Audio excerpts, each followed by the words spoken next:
to Dimension 119, a dimension where anything can happen.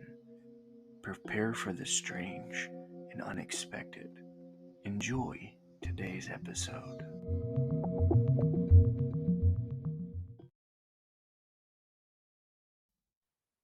What's going on, everybody? It is Nathan with Dimension 119, and we're back in the Emporium.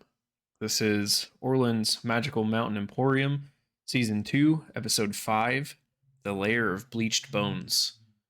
Yeah, we're finally back in the Emporium after what feels like forever. Our last couple of games have been put off for different reasons. I'm excited to be back. I don't know about you guys. But Steve, without further ado, I'm just going to turn it over to you and we'll get started. Thank you, sir. Welcome back, everybody. We'll go ahead and do a brief group recap of the last session so everybody can get awarded an inspiration point. So I feel they might be necessary over the next few hours. So, Devin, go ahead and start it up. Hey, what's going on? Devin, play Phil, the super archer. As I remember it, after we left the dragon's lair, we continued down a tunnel, being taunted every so and so often by something that we believe could be a big floaty green thing. I believe we went and we found a big open cavern with like a bridge, I think, and we were met by a bunch of screaming goblins and hobgoblins, and one of them shot at us. So we did what we do best, and we ensued in an epic battle, of which more details I'll leave to the next person. Nice. Anybody else? Most of that battle took place on a tabletop kind of bridge, which was pretty wild. Other than that, I don't really have much to add. After fighting off a pretty decent amount of these orcs and goblins and hobgoblins, and a couple of us carrying most of the weight of said fight. Just saying. Some of us finally got across the chasm and began to interrogate one of the survivors that was trying to crawl away back into this tower or citadel or whatever that was on the other side of this chasm. We had seen some type of floating form enter this place as the multitude of enemies rejoiced as it flew in. And upon interrogation of the survivor, we find that there's apparently a lich living in this place that we now stand outside of. And I believe that's going to be our next task.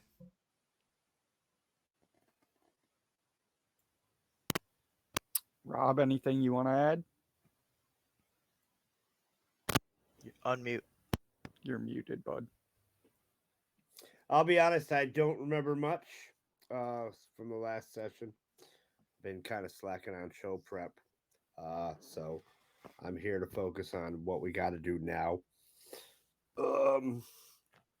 Everybody, I'm Rob. I play Keelgaunt, the Hill Dwarf Druid. And let's see if Wild Shaping can get me out of this one. He is also uninspired. Nice. Yeah. So, everybody go ahead and award yourself an inspiration point.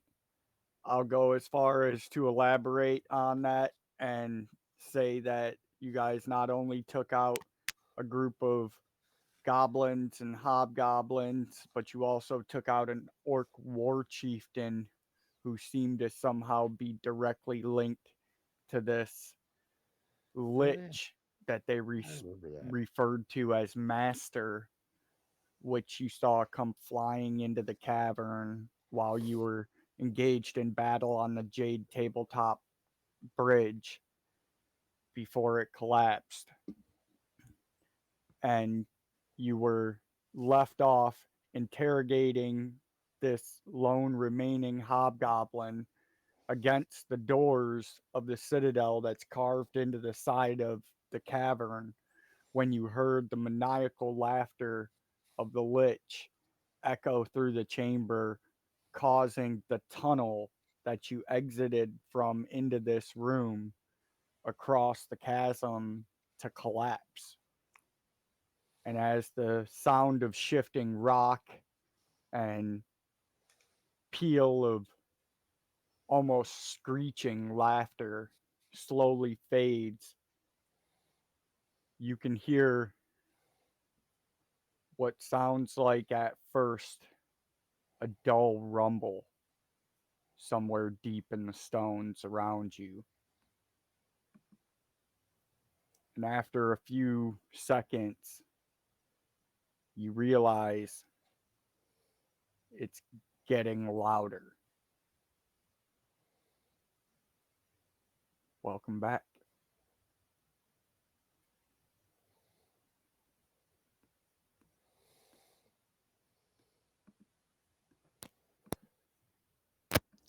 Is this goblin still alive? Yes, you guys were still interrogating him.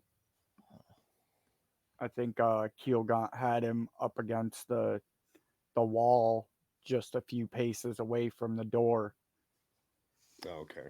because I think they were chasing each other. He was chasing up to him, and you shot the guy behind Keelgaunt, and he caught the guy that was crawling back towards the building.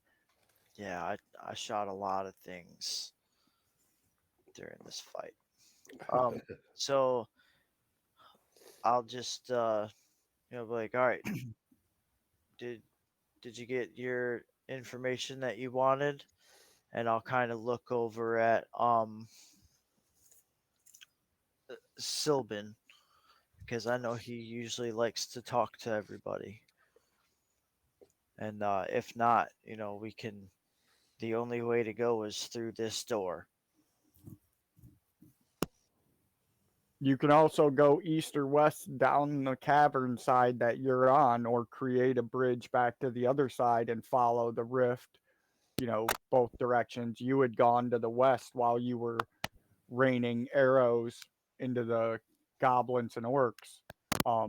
And Sylvan had went to the east a little bit before he crossed over the gap. But you can, at the limits of your dark vision, you can see that the corridors stretch on. Some places you've got a narrow 5-foot walkway between the wall, and some places it widens way out. I'll with a little bit of out of game speak, you guys think we should try to chase after the lich or go somewhere because we know what happened last time? May Wait. Bob's soul rest in peace.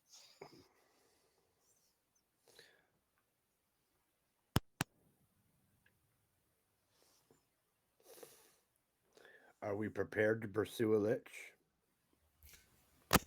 Probably not, but I kind of think we should maybe I feel like a continue on lich through is the something we're going to corridor run into later on. So yeah, and let the lich come to us. Okay, so east or west?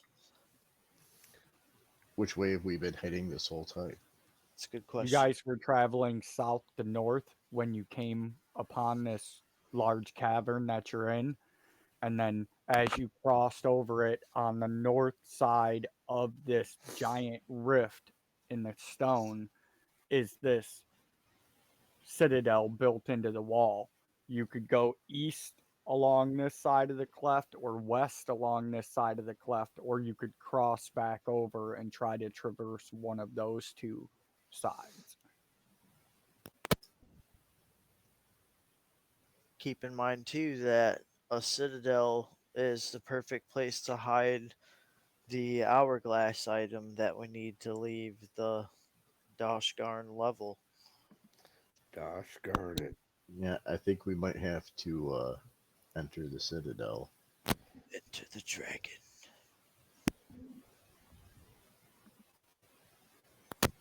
But I'm down with, whatever. Why don't we check around out here first before we head into the Citadel? I would agree to that. Yeah. You're always thinking. Big brain. Thinking me. How and or what do you guys want to check around about this cavern? So from where you're standing right now, about 15 feet or so to your left along this wall is where these large doors are carved into the stone of the wall. Now, if you turn around and do a 180-degree turn and look straight back across this cavern to the tunnel you exited from, the total distance at this point is about 500 feet from point to point. In the middle of that is where this cleft is, and right where you guys crossed just a few feet to the side of where the Jade Bridge was, where it's at its narrowest point, and it's about 30 feet wide. Well, I don't have a Tunnel problem laying stretches down a new off. bridge, but This cavern stretches off to the limits of your dark vision in both directions. So through that door is the entrance of the Citadel, From what you garner from the layout of this as cavern far as we can tell. and the fact that the giant green glowing skull flew into the wall, pretty much where that carving is, and the Can I same use- green glow emanated from the shamans that were with the orc party. You're kind of like, okay, this is pretty much linked together.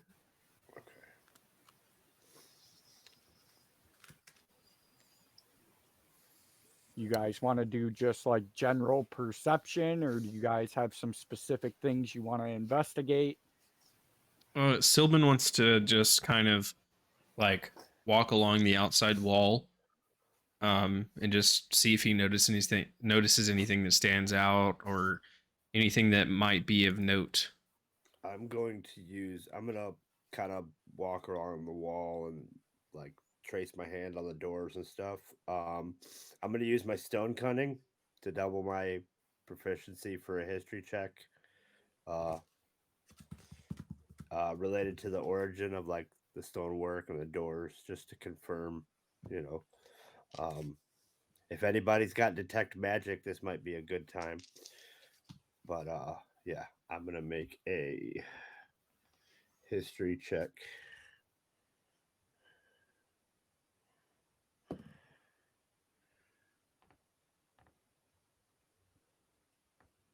Uh, 29. All right, perfect. Phil, what are you doing? Are you running Overwatch? Pretty much. Okay. Kind And of just waiting, watching. Curzon, what about you? Phil, give me just a general perception check.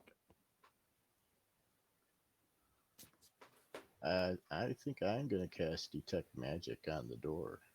Okay, so you're right there with Kilgaunt at the door, running through your spell as he's investigating the door frame and the stone itself. And Sylvan, you flank off to the left along the wall, just kind of generally checking the wall for any weird things and anything else. Go ahead and give me an investigation roll for you as well. My perception roll was an 11. Okay. 19 for investigation. All right. So we're going to start with Keelgaunt, your 29 history as you're examining this stone right off the bat. Again, you realize it's human stonework. It's too clumsy to be anybody but humans, you know. But you start to get a little more information as you look a little closer into the stone, and this is a form of granite that you don't really expect to be here because it doesn't match up with any of the other stone that you've seen throughout the Emporium or just in a general mountainous region anyway. You know, just through dwarven history, that this concentration of granite is only found naturally in a couple of different places, and most of them are to the far north of Ankara. And there's only a few dwarven clans that mine that type of granite because it's so hard to mine. Like you need specialized tools to pull this stone out of the ground. It's so damn tough. But as you're scanning across and these things are coming into your mind, you find an inscription on basically what would be like the kick plate for the door. And in the common surface language, it reads, "The lair of bleached bones, home of Aphelion." Home of who? Aphelion. Efielon.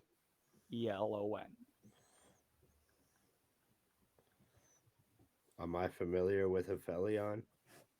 Nothing strikes right off the bat for you. You don't recognize the name or the title.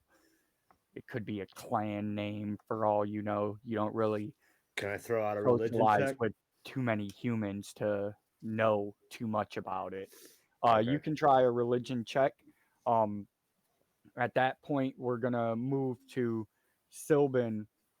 You're going from scanning the rock face wall 21. that you're walking along to just generally, periodically checking out the cavern. You're all still hearing this distant rumble in the stone as it's getting louder, but something catches your attention, something that just strikes as wrong because A, you're not familiar with it, and B, you're familiar with the tracks of everybody and thing else that you've seen in here.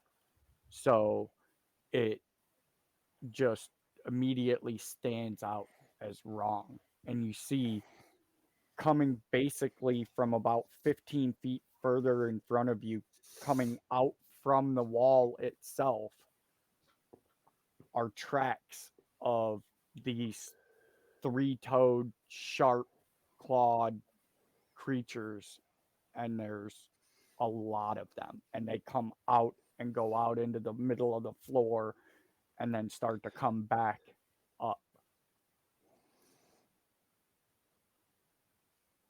We may have company if we're not careful.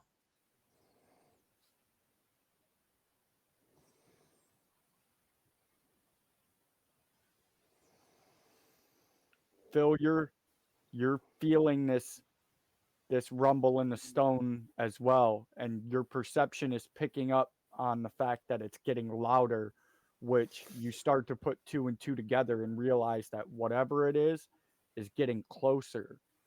But you pick it up a little faster than the other people just because it registers with you a little quicker on a muscle memory level, and you realize it's the sound of many, many, many booted feet. Okay. So are we going inside or We need to figure out something Which because direction the sound's coming from and go the opposite we'll find way. out if we stay out here any longer. We either need to move or we need to go inside and try to jimmy the door.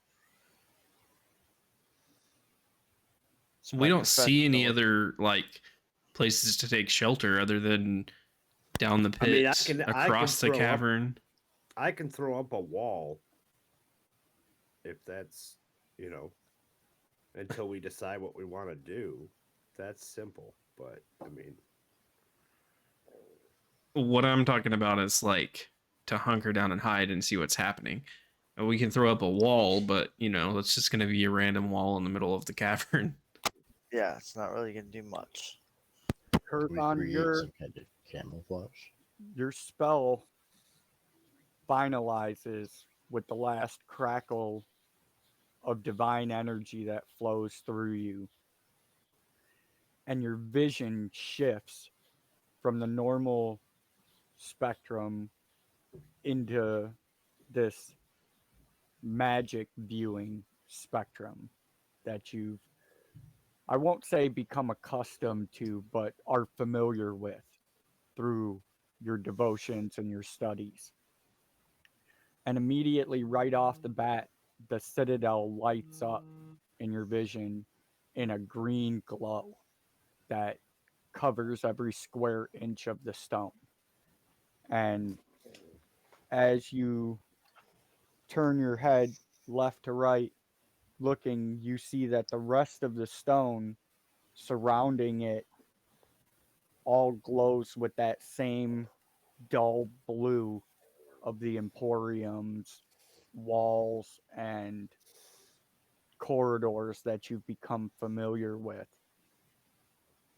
And as you continue to scan around the room, your companions and their various armament light up in their own familiar ways.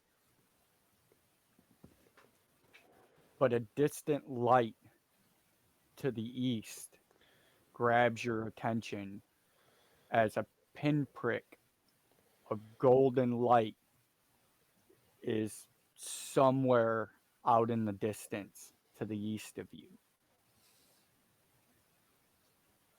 I think we should go east, guys. I think I see. What do your elf out eyes there. see? I see a golden pinprick of magic. That might be exactly what we're looking for. A pinprick, eh? It really could be anything, but right. B. Maybe we But have to for it- move somewhere. shelter. For it to be golden seems like more than just a coincidence. Okay, well, And you how far off is this golden pin prick? It's pretty far off in the distance to the east, but I think that's the way we should go. All right. Start walking. and it's no start running, I think we should run. Yes. and Phil's gonna, of course, roll his usual stealth checks. Let me see here. 24 stealth check.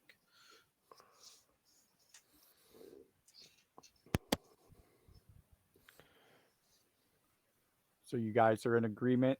You're going to form up into battle formations and take off to the east. I guess so. Are you Yeah, I going to mean- travel on your side of the chasm or on the opposite side of the chasm? Because your bridge is still there on across the gap that you used to cross over that Keelgaunt made for you. And this chasm could be a moat and just run circular around this citadel. So, I guess we could try running along the walls. I can definitely do that. I'm in agreement. I Are mean, we it's up splitting to- 2 and 2? Are we sticking together? And or we should stay I think together. we should stick together. This side or the other, then? Pick. Make haste. Can I tell which side the magic pinprick is on? No, you can just see it somewhere in the distance down there. Like the light of an oncoming train. Well, let's cross the bridge and head that way then. Would be my recommendation. So you want to start on the other side? All right. Yeah. We did a lot of damn work to get to this side just to go back over. So the four of you race across the stone bridge again, back out into the open ground in the foothills of where the tunnel exit was, which is now just large chunks of rock that have shattered from the ceiling of the tunnel and come rolling out into the floor. And you turn to your right and head east and start running down the cavern in the direction of this golden light. What is the battle formation that you're going to be running in? What's everybody's speed and how are you going to line this up? What is Phil doing as far as his stealth? Like, where are you running? Where are you going? Phil is in stealth mode, and Phil is taking point on this one. Like, Hey, are you we got Phil over here. Shut you up. staying close to the wall? Are you staying close to the pit? Are you staying in the middle? I didn't think we were really near the wall yet. I thought there was quite a bit of distance between the chasm and the wall. Am I wrong? Well, where you exited the tunnel at, there's about 60 to 70 feet between where the exit from the tunnel was and where the Jade Bridge was. Right. And as you go eastward, that amount of ground varies because of the cleft and where it is. So for what you can see just looking from that direction, you've got to the limits of your dark vision that you can see where there's plenty of space. It's at least 30 or 40 or maybe even 50 feet wide in places. But what's beyond that, you can't see. Okay. And these walls have all the usual blue dim light coming off of them. Yeah, it'd be on your left hand side, Right. whether you're at 30 feet or 50 feet or wherever the cavern is at that point. But that whole rock face glows with that soft blue illumination common to the Emporium. Okay. I would in that instance I'd probably be traveling more towards the middle of the pathway. Okay. So just keeping center to the ground. So we got Phil up front running the point. What's the next in order? I mean, are we running the walls? You're just running in between the chasm and the wall because there's enough space right now for you guys to run without having to be pressed up against the wall. We Okay. just talked about this. Sildon's gonna put probably 10 or 15 feet between himself and where he thinks Phil is in his stealth, and like go another like maybe 10 feet to the right of him and stick to that side and try to be stealthy and running on that side, kind of keeping his eyes open. Okay. And then we got Keelgaunt and Curzon following up behind the two of you. I got a 24 on my stealth. No, we're Okay. all rolling stealth. Nice. Are We you? both Is had- anybody? I was going to say, is anybody else attempting to be stealthy? So why not? If it fails, it fails. Might as well. Natural 20. Gives me a total of 23. You're gonna run out of good rolls, dude. I probably will. I don't know. He was killing it in the last session when I watched the I got recap. a 13 on my stealth roll. Not bad for a Outstanding. dragonborn cleric. Yeah, that's Right. pretty good, dude. Why don't you just drop on your belly and slither?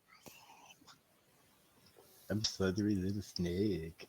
I'm a snake. I'm a So- snake. A The snake. four of you break wide, start running eastbound. Phil's 10 or 15 feet out in front of you. Everybody give me a perception roll.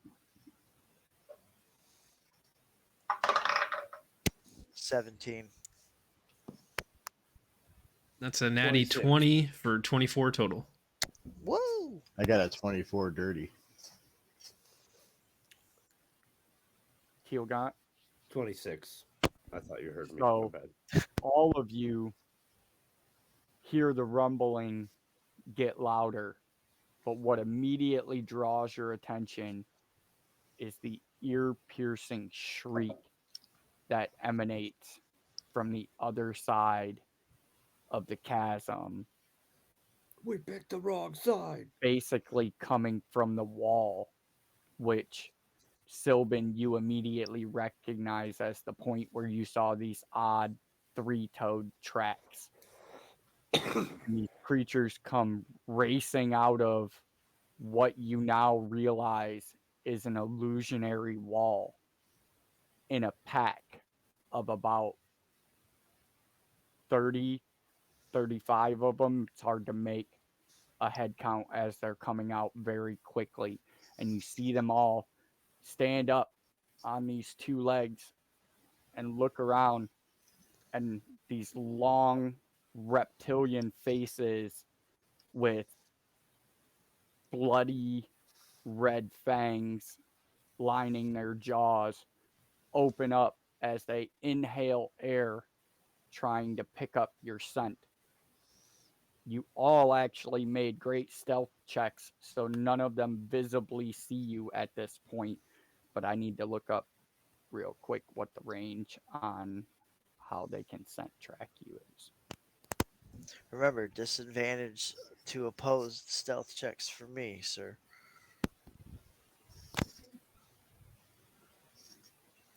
I Damn told you lizards. we'd have Here, company. lizard. Devin's a ghost. Here, lizard, lizard, lizard. Oh, yeah. Go, go, Godzilla. His vision's based on movement. Right, it ain't a T-Rex, bro.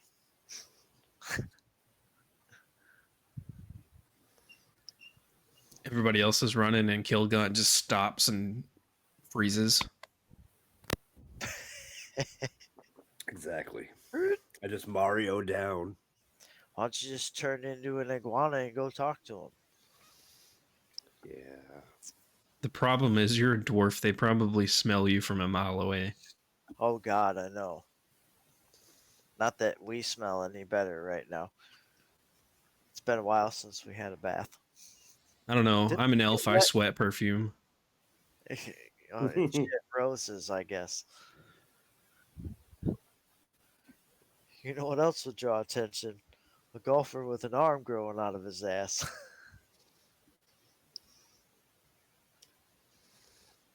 So, what kind of ground does this mass All right, of so they don't three-toed creatures cover? pick up your scent right off the bat. You see the first few out of the pack as they come running out of this illusionary wall, and they lower their heads and start inhaling and running spot to spot. But this is what you effectively see come running out. It's a cell phone. And there's about 30 of them, and it takes a few minutes, well, seconds really, that feel like minutes to you as you guys all turn and look at this new sound and these new creatures that have entered the area. And you hear the vibration get louder. And you can now actually pick it up. Actually, Curzon, you're still viewing things through your magic sight, and you see that as you're standing here and you go from looking at these things across the cavern to turning to look back at your companions, your vision is focused east, and you can see that that gold light is actually significantly larger and closer in distance to you now, even though you guys have only run a few feet down this cavern wall.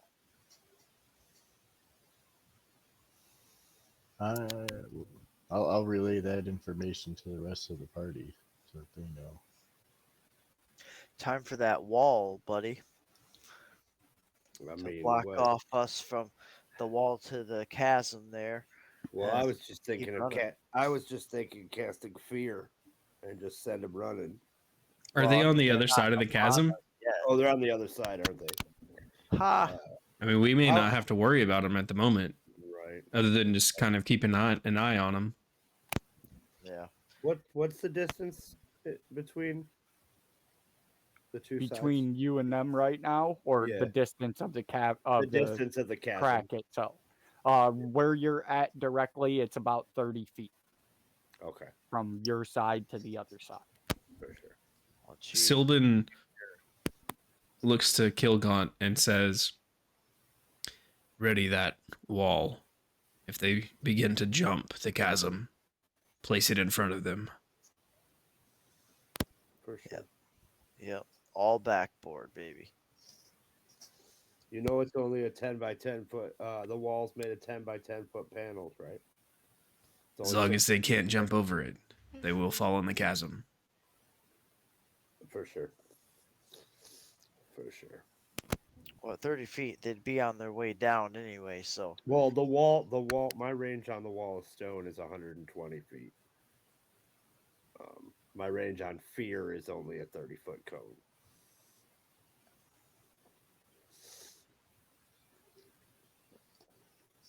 Do you guys continue traveling east, or do you stop to deal with these creatures? We're Sylvan's going to keep an eye on them for now and keep eastward, I believe. and Sylvan's looking at Curzon after he's relayed this message about the light and said what he said to Kilgaunt. This was your idea. Do we continue on? Do you want to turn back? I think we should continue. And let's move. So you keep trucking east. Phil's scouting out in front by about 15 to 20 feet. And you can hear these chirping barks echoing from behind you as you guys take off down the corridor. And a few of them perk up and chirp off. And then they all break east, running down the opposite side of the chasm, running forward at breakneck speed. Just a massive pack of them just Hurry up and put that wall in front of them. That's actually a good idea. Let them all smash their faces into the stone. Come on, back. I think you should absolutely do that. I wonder if you can angle it where. Oh, and force them off the cliff. Yes. Yeah. curve Or it. at least some of them. Yeah, I like that. I mean, I You're can sit muted, here. Rob. I can pick a few off. Kilgaunt and can't make it. can't cast Give me- spells, so you give can't me, use the verbal component. Give me Silence. give me your specifics now, because I have to. It's okay. 10 by 10 foot panels, 6 inches thick. If a wall cuts through a creature's space, it's pushed one side or another. Doesn't need to be vertical or resting on any firm foundation. It must, however, merge with and be solidly supported by existing stone. So I could do ceiling to floor.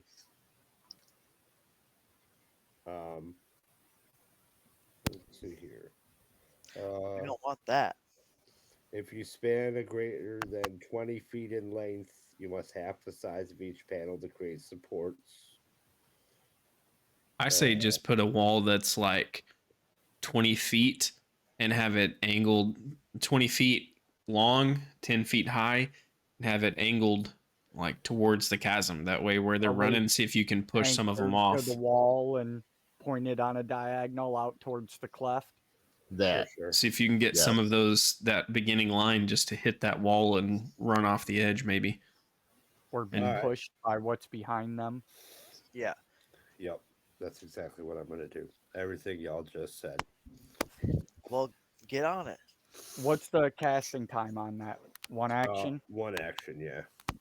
So you guys are running eastward, and Curzon, you pick it up, but Sylvan, you and Phil don't recognize right away, but Kilgot just stops, turns to his right, looking across the cavern, and sees these creatures break wide and start running. And he can see immediately from the speed that they're traveling at that they're gonna outpace you without a problem very rapidly.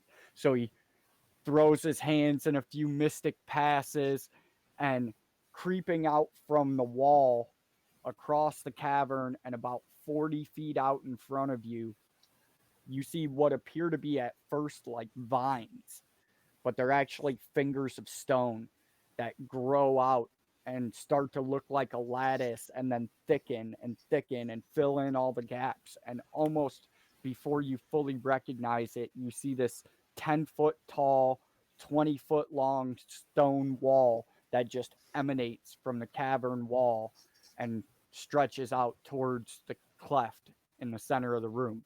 Now, the distance between the cavern wall and the actual cleft is 30 feet from wall to hole in the ground.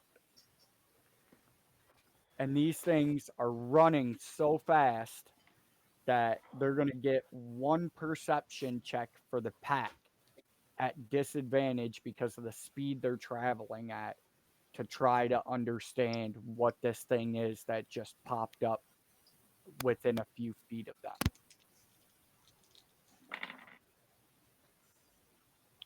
And they don't recognize it quick enough. And the front leading nose of this pack that almost looks to be liquid in how fluid it moves smashes into the side of this stone wall and gets pushed along the curve of it, dropping the first two or three of these creatures off of the cliff's edge as the following ones begin to scrabble their claws and backpedal as the whole rest of it sweeps up against this wall and buffers up against each other, trying to search for a way around.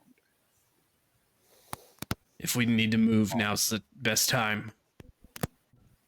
Well done, Kilgaunt. Indeed. If you want to keep running that wall, I'm going to have to concentrate on it while I'm moving. That might be a little difficult, but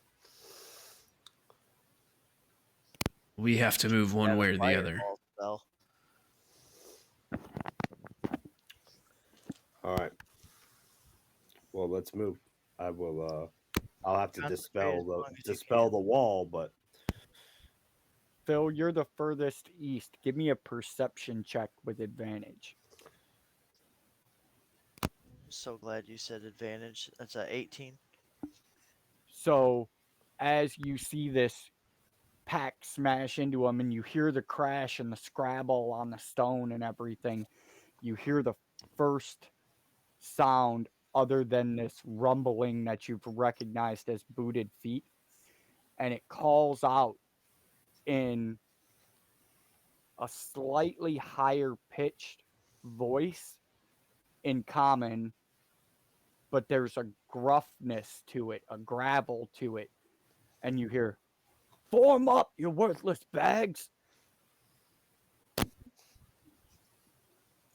Okay, so that immediately tells me that that's one of the guys that we just helped at the Overlook not too long ago. And I'm gonna try to stay stealthed and see if I can advance a little more and to make sure of that. are we talking about the knee breakers? Yeah, the spine wreckers or whatever. Wrecked them. Damn near killed them. Okay, so 29 stealth roll. Okay.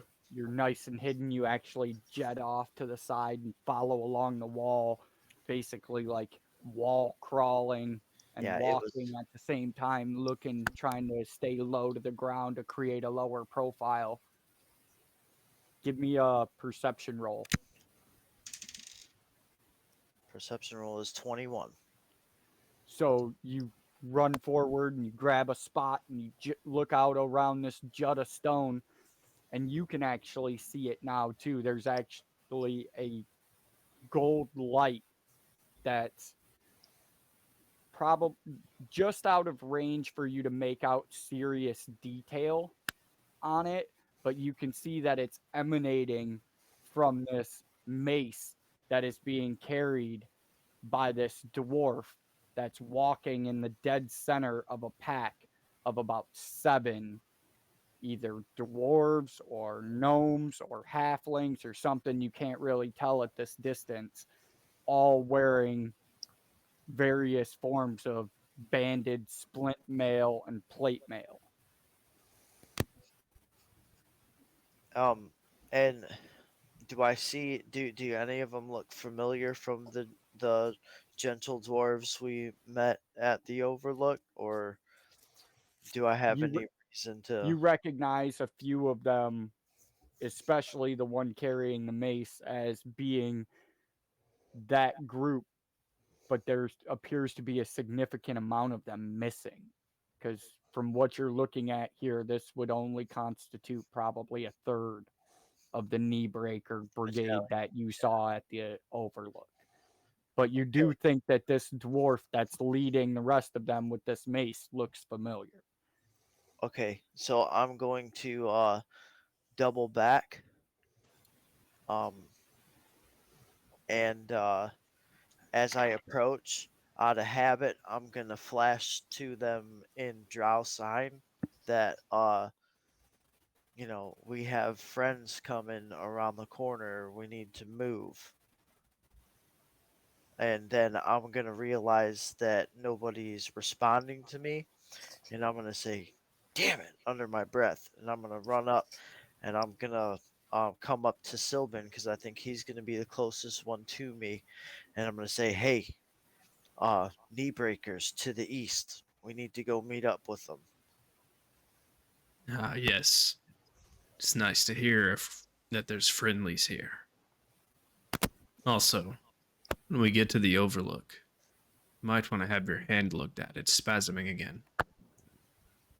I gotta teach you guys some stealth speak around here. You mean So whispering? the benefit of Keelgaunt's quick thinking and rapid druid craft was a few less of these creatures on the opposite side of the chasm from you.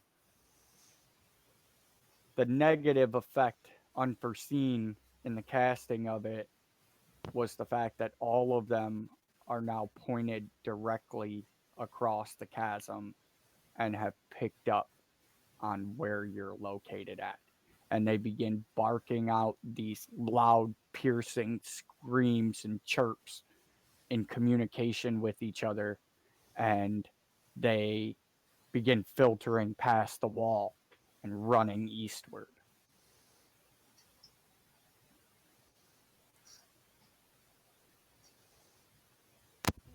Nobody's got a frag grenade.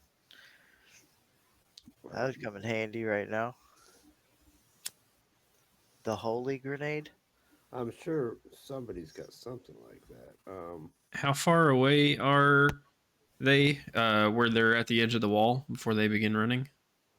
They're probably about 30, 32, 35 feet from you.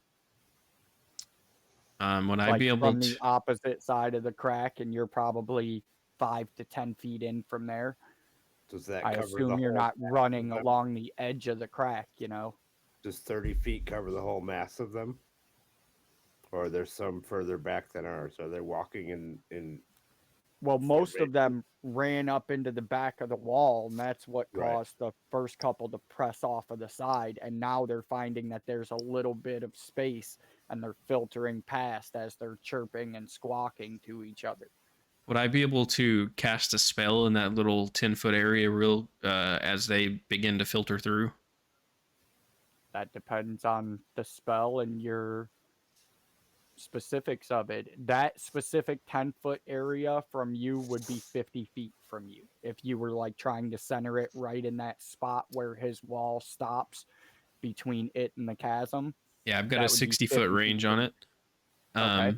It'd be a 5-foot cube, so it would leave 5 foot, but my goal would be to leave like 2.5 feet or so on each side. That way there's not a lot of room on each side, and put that Okay. 5-foot cube right in the center of that 10-foot space. Okay.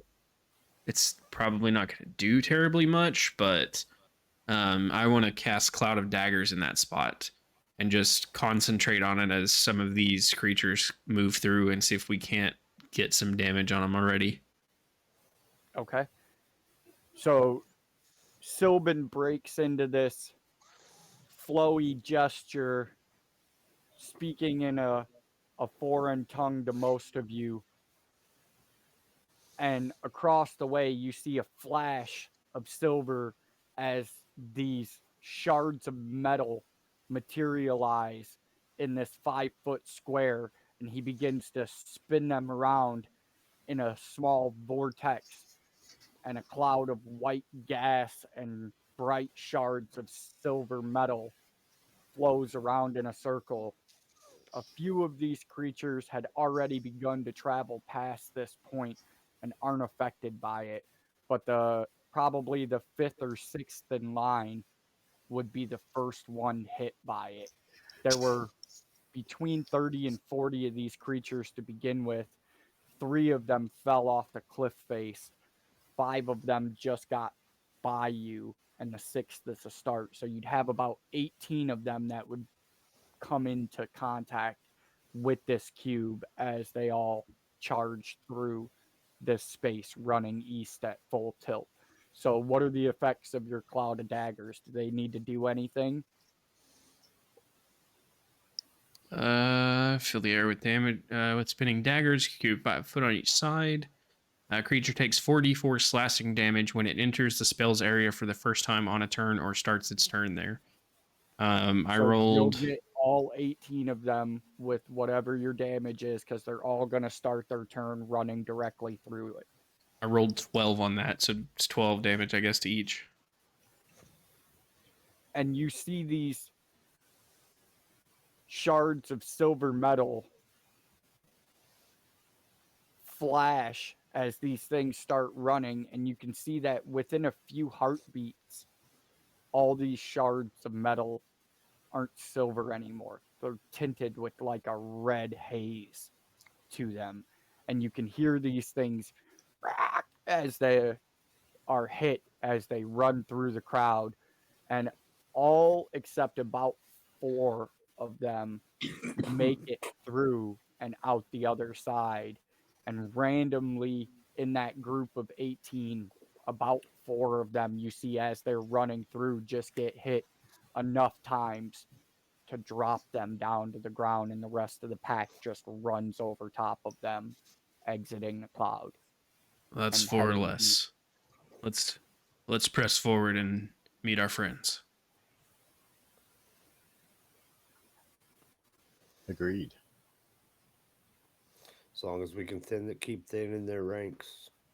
So do you continue in your battle formation to head east, or are you creating some sort of signal or acknowledgement or anything for this group that you're approaching, or that you are going to let approach you, however you decide? Does Silbin at any point see and recognize anybody in that other group? As you cast this spell and turn back to everybody else to say, we need to go, you can see this gold glow visibly now down the corridor, and it's just starting to come into vision to where you can make out the individual people walking underneath this gold light shining from this from this mace. And you can see the same thing that Phil saw a few moments ago, which is about 11 or maybe 12 either halflings or gnomes, but the one that's carrying this mace aloft that's lit up with this gold light, you can tell even from this distance, from his build and from the light shining down on his helm, that he's a dwarf. And you all begin to hear, as it blends in with the sound of feet hitting the stone, "Move, dogs, move! They're right behind us!" Silman's gonna kind of keep moving that direction, but he's going to be studying that crowd as best he can to see if he recognizes any of them. If he was to recognize any of the people that he met before when we helped them, he wants to use message and let them know that, you know, we're coming towards them without just screaming it across the cavern. If he doesn't recognize anyone, then we have to do something else. And give yourself advantage on it, because you know the faces that you're looking for from shaking hands with the captain and the lieutenant and a few guys that you guys healed. Can I use 17. Flash of Genius? Oh, okay. I was going to use Flash of Genius and give you +3, but Right off the bat, your face locks on this dwarven helmet that has this gold glow shining down on it, and you recognize the ram's horns that are engraven, wrapping around the brow right away as Rorn's helmet. He was the dwarf that was not the captain of the brigade you met at the Overlook, but he was the lieutenant, the one who ran right alongside him, the right hand. And you can see there's a few halfling faces that you recognize too in the group. One of them being one of the guys you previously healed. As soon as I recognize the captain, I'll point my finger in his direction and just start whispering. And like everyone else just hears Silban kind of whispering to himself. But this dwarf hears, like in his head, hears, it's Silban. We're in front of you. We're here to help. And immediately you see the light shift just a little bit as he stutter steps in his march, looks around, says, "Tighten the knot, boys. Check your fire. We've got allies in our midst. Somebody get eyes behind. Tell me where that group is." One of the halflings further back, that's at the very edges of your vision, bringing up the rear, says, Can't be more than maybe 10 minutes, Sarge. They gotta have found that blockade already." And the pace that they were traveling at slows to about 60% of what it was. And you can see, as they come further into detailed view, the faces and the tension that's etched across the stance of the four halflings that are leading the front of this pack, with these round steel shields on one hand and these, what would be probably a dirk to you, but a long sword for them in the other hand, as they're just marching forward.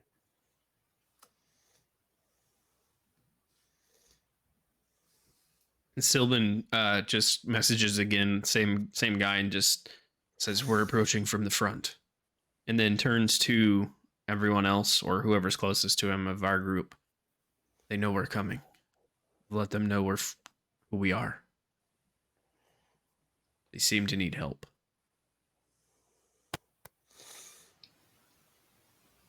I say we press forward as fast as we can. But not too fast. We don't want to run into them. The fools, they don't know they're trying to escape me, and I pull out my bow and I just start raining fucking hell. Just Plot twist. right? Phil went crazy. It's the Uh, golden dwarf light. It doesn't like it. I don't know what happened. All of a sudden, this human just went all Unabomber. Bruh. So at this second message, the dwarf actually pulls the mace down from overhead down to shoulder height, and the whole formation grinds to a halt. And he goes, "Where be you?" And because he's semi world wise, but not fully aware of your heritage, he lumps you into the category of elvenkin with the dwarven word for it. And he goes, "Where be you, Eladon?"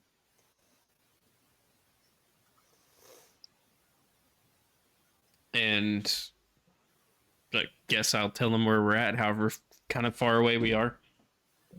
At this I can point, you guys cast. are about 35 to 40 feet down the tunnel, but you've been coming down and hugging that side and using your stealth to avoid being spotted by the creatures across the way. So all it would take now is for all of you to step out away from the wall and make your presence known.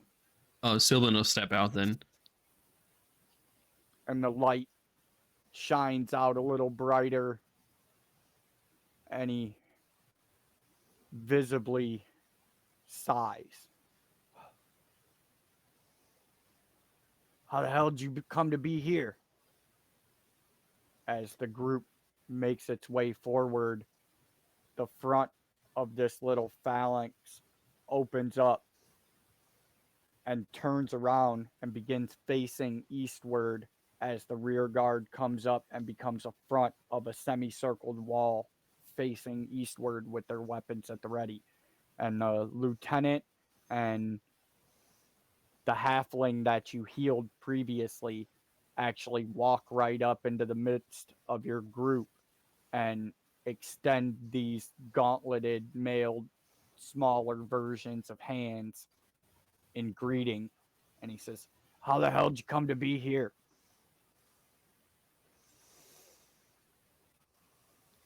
Same way that you did. Only it seems that you may owe us another favor shortly. Huh. I can't say as I see that in the foreseeable future, especially when you boys see what's coming down the tunnel behind. Would you But prefer what to? is it?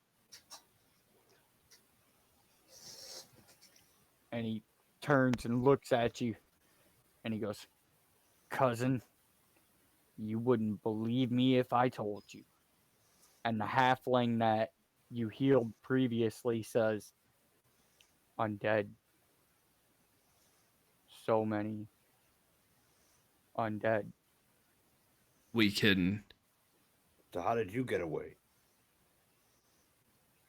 And the lieutenant looks over and says, "Through the valorous sacrifice of our brethren."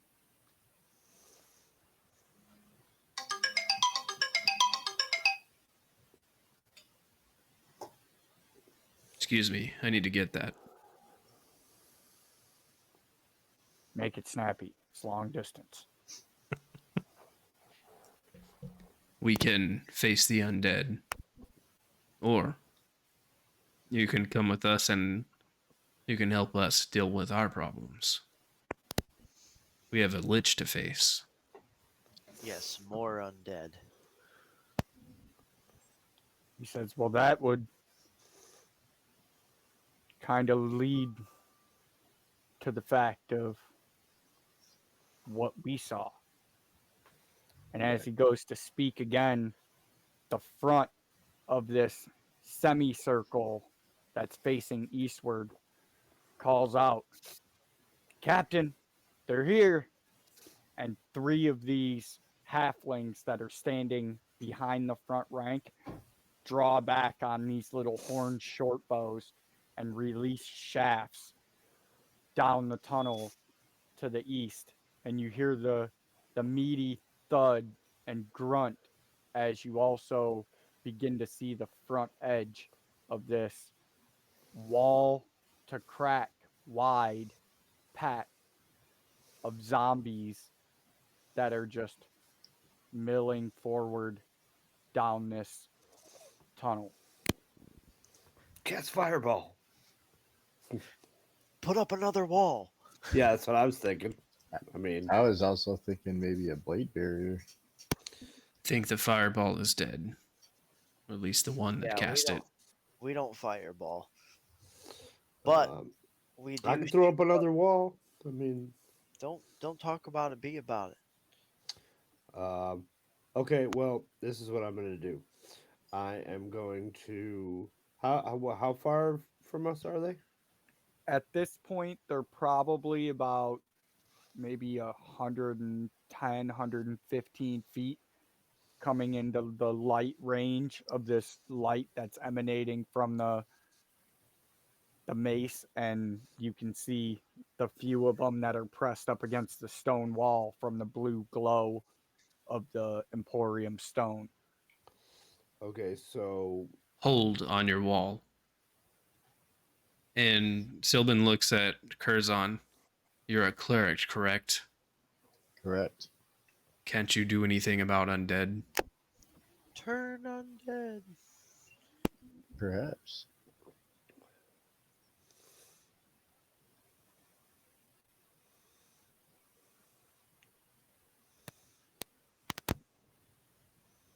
Phil, while everybody's talking, is also gonna go join these other archers and start shooting at the undead just to slow their approach.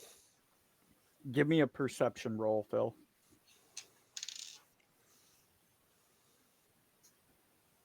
23. Being able to hit these targets isn't a question for you. You you don't even necessarily need to roll, but as you pick out your first target and let the arrow fly from your bow, your sight as you shoot travels to the target before the arrow does. You know where the arrow is going to hit, and you actually look past where the arrow is going to hit, and you can see that further back down the tunnel to the limits of your dark vision, these silhouettes just shamble back and forth and press forward, almost like salted fish packed into a barrel for shipment. They're so densely tight and packed in there. And you know from being in the army what that means for like bodies per space. You know, this is a lot of fucking people or creatures packed in tight, shambling forward. And actually, as you're watching, you can see that further back down the thing, one or two fall off into the chasm, and the whole thing just keeps moving forward. That You is, pull the quite string back again, and as you pull the string back again, you see one of the halflings that's in the front rank of shields that forms the shield wall actually flips his shield out to the side and extends his hand out in front of him, and you see a lightning bolt crackle out from his palm and go ripping down the tunnel and hits the front ranks of this horde, blows a few of them to the side, and jumps down, crackling on half a dozen other heads and dropping them as the horde just continues to press forward. And he screams out, "We got to move, sir! We got to move!" I'm going to kind of tilt my head back in case anybody was ready to hear from me. And I'm going to say, yeah, there's quite a lot of them.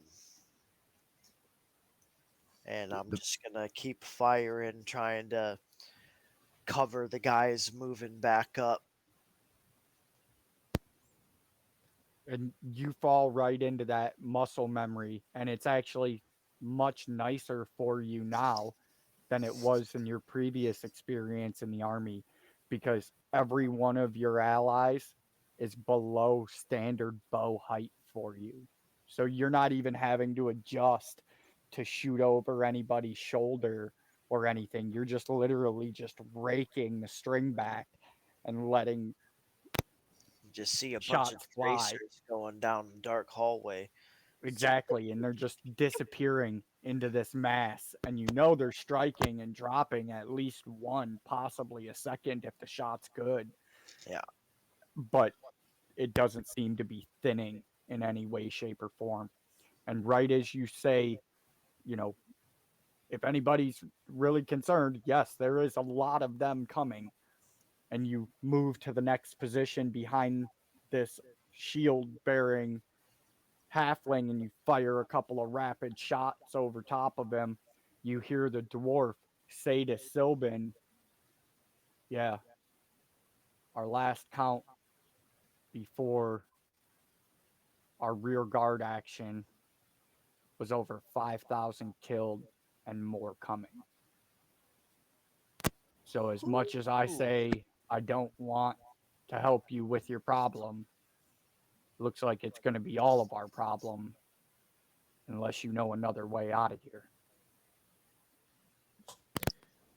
I have an Best I can idea. do is- We know a fortress. The best I can do, guys, is protection from evil. And that's only going to work on so many of us, because I can only cast it so many times. You don't have turn undead? What kind of? I mean, I cleric know it don't won't. have I that? know it won't get rid of a bunch of them, but It would. It is not in the cleric's list of spells. it's not a spell. It's Yeah, it's a cleric it's ability. a cleric ability. Yeah. It's It's flash. not. It's not under. Oh shit! What's it called? Like paladins, it's divine sight Turn and stuff of like that. rebuke, yeah. Like a paladin smite okay. ability. And y'all wanted me to learn heal before I learned move earth. Channel divinity. Turn Channel on. divinity. That's it. Channel And that's- divinity. Yeah, let me, Sylvan quickly looks at the dwarf and says, "I have a plan. It's not a very good one. I was If afraid I- you'd say that. If I try it, I may not come back."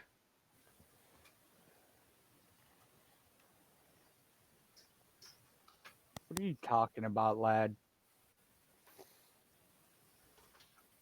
Did you all happen to see something passing you on the other side of the chasm? What do you mean? Those You've seen all types of these undeads, no, skeletons and zombies and rights. the lizard Yes. creatures. Ah, the scaly turkeys. Yes. Yeah, we seen them. What if I were to bring them back? Well, Through the horde. I don't see that as being a good idea, giving us another enemy on the same front. I did say it was not a good idea. It may thin our undead problem. Ah, I see where your train of thought's going. Unfortunately, son, I gotta bust your bubble. We've seen these things together in combat. They don't go after the dead ones. And the barricade wall of shields actually takes a step closer, and you all feel yourselves actually now sharing space. They're not pressed right against you, but the archers are only a pace in front of you, dropping shots downrange. Well, Slow Wall? crawl, boys. Wall? I can stun them for a minute. That'll give you enough time to get your wall up. Let me just remind you that I'm going to need a rest after this wall. So, I imagine we're all going to need a rest after this fight. Yeah. Right? I mean, I can throw up another wall. They're undead, so fear's not gonna work. I What about could bringing wild shape and just go what tearing about through them, but I don't know how many are there. what about some brambles, dude? I mean, I can entangle, but that's just gonna slow them down. They're already moving super slow anyway. We're Right. trying to slow them down. We're not going to be able to stop them. That's This 30,000 is why I wanted to have move Earth so I could just drop a pit in the middle of a path.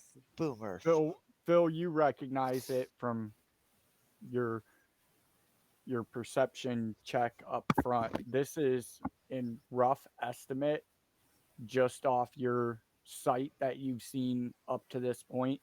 This is probably at least 1,500 to 2,000 zombies that are approaching from east towards you, just packed in tight coming down this corridor. Uh-huh. Okay.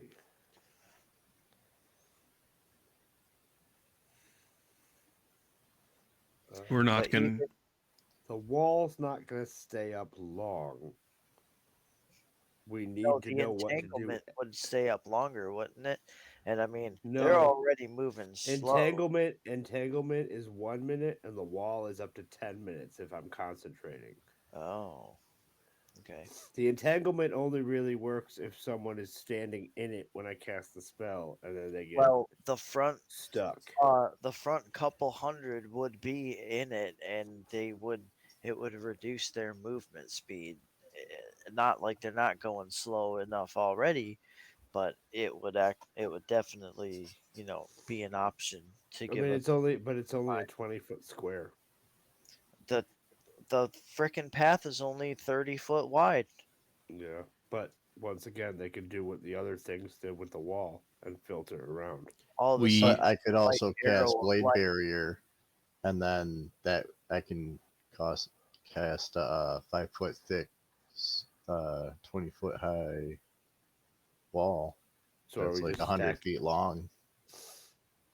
And then when they get in that space, they take 60-10 slashing damage. Kilgaunt, you might. If you can only throw one more wall, you might need to save that. In case we need to get across the chasm. And the dwarf snaps his head over to you when you say that, and he says, "Got a way across the crack? What the hell are we standing around here for?" Oh, we've been across a couple of times. That's where the lich is. I told you, son, as much as I hate to say it, I think that's a better option. I'm not inclined to die a slow death at the hand of 3,000 undead, so Then I let's think cross. that we can move. Okay, so you want me to throw a Okay. wall down here so we can get Not right past? here, No. because right across there is all the lizards. No, the Oh, well. lizards ran off eastward down the tunnel, but right across here would mean that you would be east of the wall you put up before. It dispels, all though, the doesn't del- it? all the dead bodies and everything there from the lizards Yeah. crashing into it and then falling victim to But can I just be the like, cloud of boom, and daggers. throw a bridge down like 50 feet from me? I was gonna say, I say we Cross turn, there? start Yeah, well, I running mean, the other whatever the direction, range is and that you want to do it at. I think you said it's like 120 feet or something that you can cast it at. that's what I was thinking. 120-foot range. We turn and run the other direction, and you cast that bridge out in front of us, and we run to it and cross. Sounds like a plan. I have to cross last because I have to concentrate on keeping it up. You could cross, unless the spell specifically states that you have to cross through last. As long as it says you just have to keep your concentration on it, you could keep concentration on something and run down across the bridge. And Oh, stand it says on the if other you side maintain. concentrating. Oh, I'm probably not going to be maintaining concentration for 10 minutes, but it says if you maintain concentration on the spell for the whole duration the wall becomes permanent and can't be dispelled. Otherwise, the wall disappears when the spell ends. Interesting. Yeah, I mean, you should be able to concentrate on it no matter what we're doing, unless you're taking damage if or. I had enough spell slots, I would just throw a box around these zombies and then throw a top on it. I Well, wonder how long you you can only cast one concentration spell at a time. I wonder how long you can concentrate with Phil tickling you. So about See? 60, 65 feet out in front of you as you guys are running back westward now down the cavern, you see Keelgaunt throw his hands up in the final passes of his druid craft, and this stone, like 7-foot wide span bridge spans the 30 foot across the crack back to the other side of it. And without hesitation, the front ranks of these halflings take up position at the edge of the near edge of this bridge and begin hustling people across it. Go, go.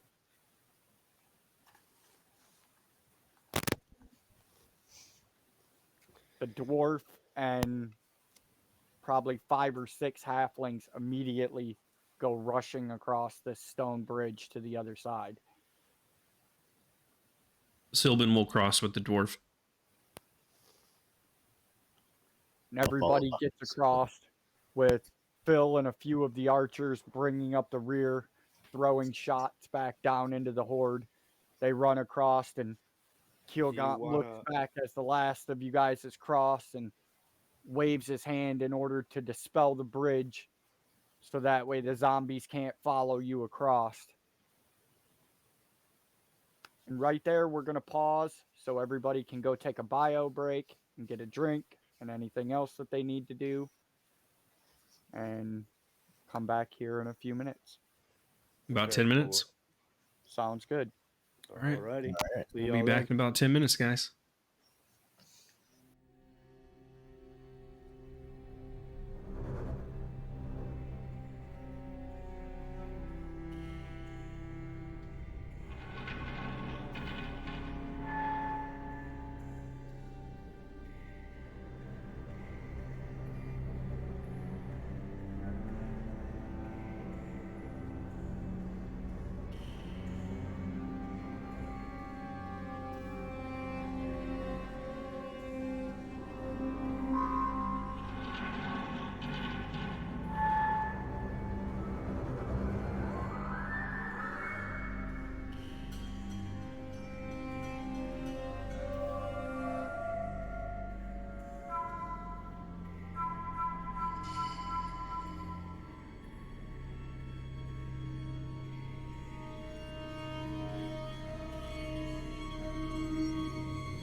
All right, guys, we're back. Let's see if we can make the right choice this time.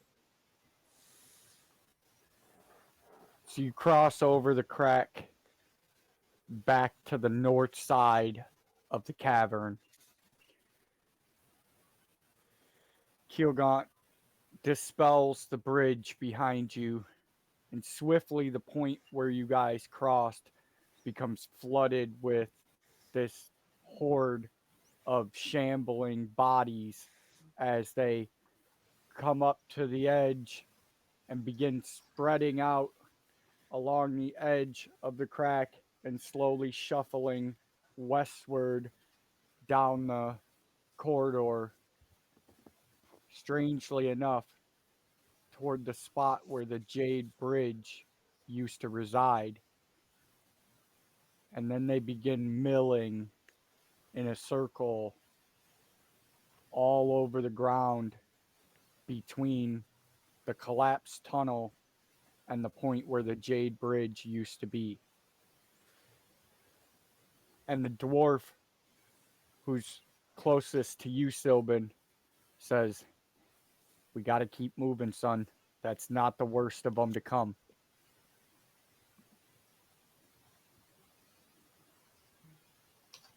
Where to? Can we get out through the west? Is that how you guys got in? Not exactly. Do any of your people have rope and pitons? Yep. I'm Sure do. I'm sure one of my boys got a few in their bags. While we We're not figure carrying out much. Our supply train got destroyed. where we're going, set a rope across between the chasm and the wall on this side, off to the east, just in case those turkeys come back. We got Just- some ideas for them. Just around knee level. Whose knees? Everyone's. The turkeys. Okay. And I'll relay to the dwarf, like, we came from the other side of the chasm, and just a brief like description of what happened and how we got across and what we saw, kind of as they're doing whatever they're doing, and we're getting ready to move and decide where to move. And a few of these halflings spread out to the east of where you guys are, because you've made your way almost back to the area where it widens out, where you guys originally crossed the chasm. You're just down a few feet further. You can see the citadel embedded in the stone. This spot where you're at is about from the edge of the crack where the Jade Bridge used to be to the actual door of the citadel is about 120 feet wide.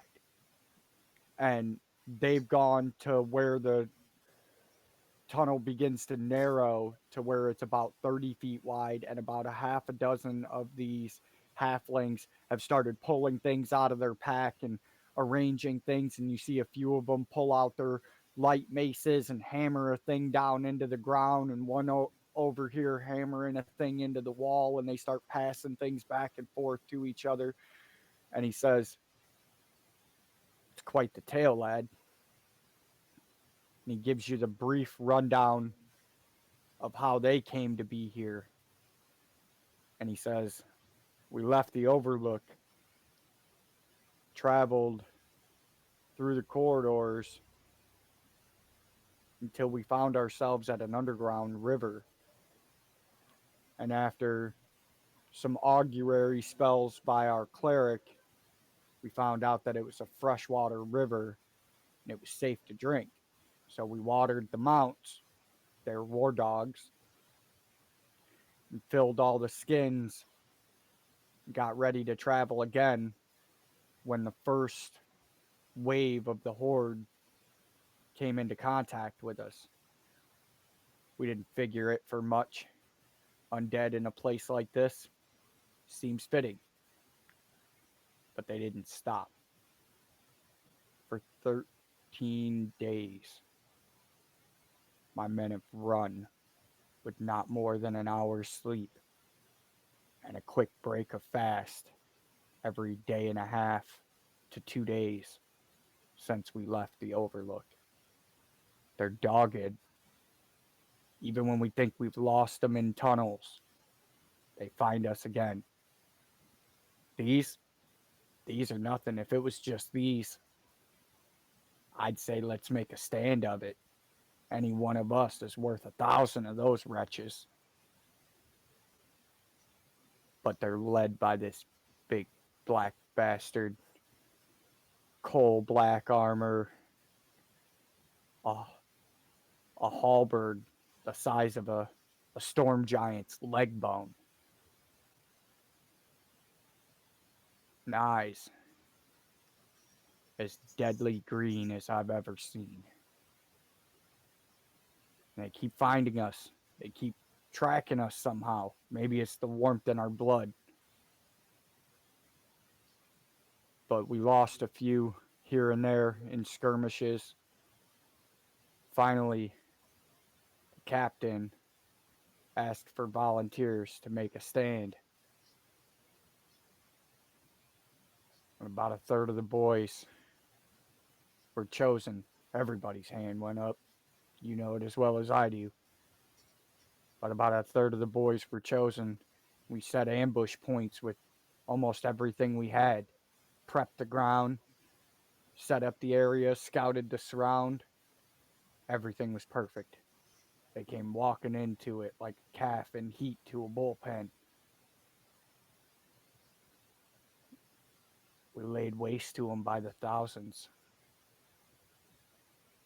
But every time we thought we could see a thinning of the ranks, he'd show himself again, and the waves would get deeper and thicker.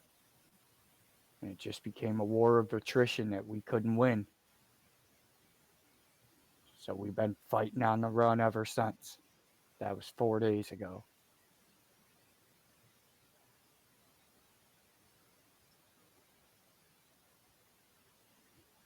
So as much as I don't like the idea of going up against this lich,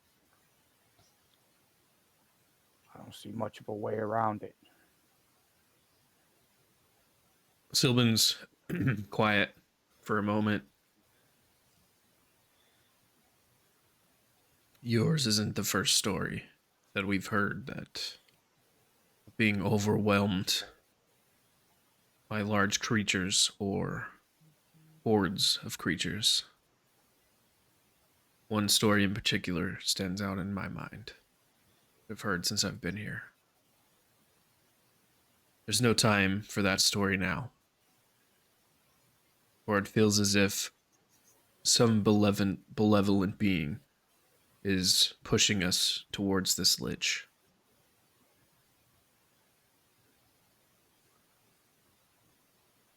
Are your fellows, is your company up for another fight?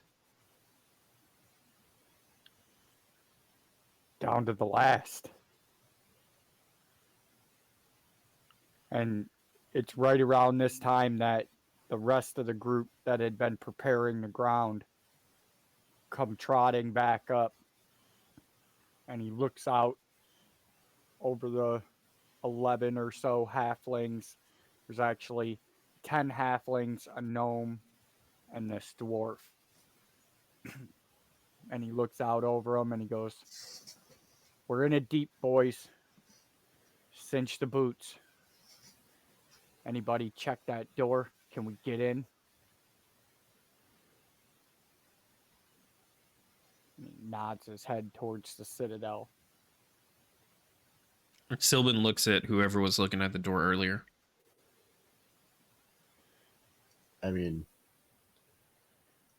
I didn't try to get in, but we could check it now.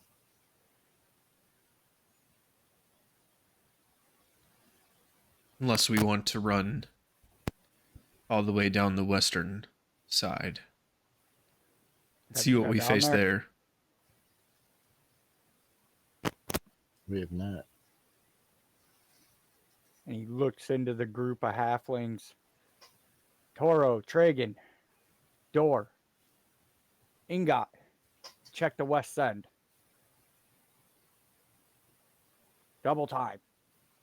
And you see these halflings peel off. Two of them go running up towards the citadel. One of them goes running off westward. I don't think we got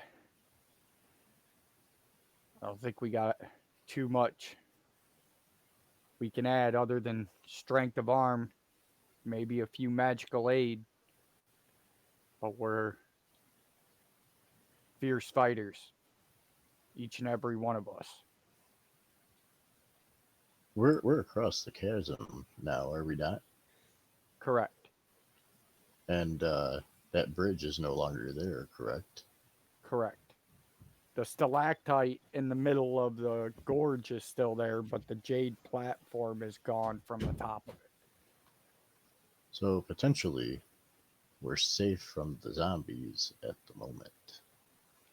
Yes, and he also had the halflings set some booby traps on the tunnel on your side to the east for the reptilian turkeys if they come back.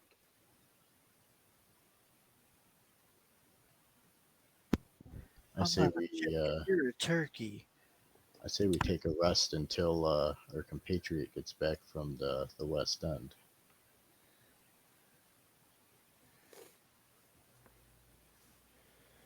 And he says, Just that- I can't say as my boys couldn't use a few minutes off their feet. How long of a Eat. rest are we talking? But we don't have time for long. It's going to be relatively short rest. And Silbin turns to the dwarf and says, "Let your men rest. Let them have food and drink. We will watch your back in the meantime." And he no sooner turns his head to address everybody, and everybody just drops their packs and drops down on him and just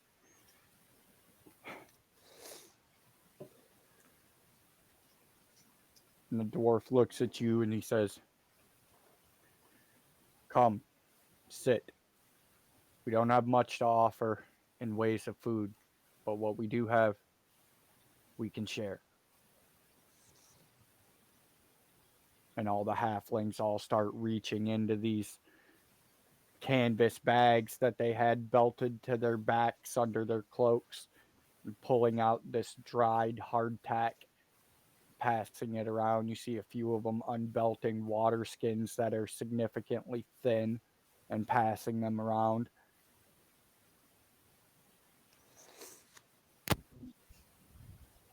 Phil reaches into his bag of holding and he pulls out probably his last 10, 15 pounds of smoked meat that he's made since getting it from the Overlook.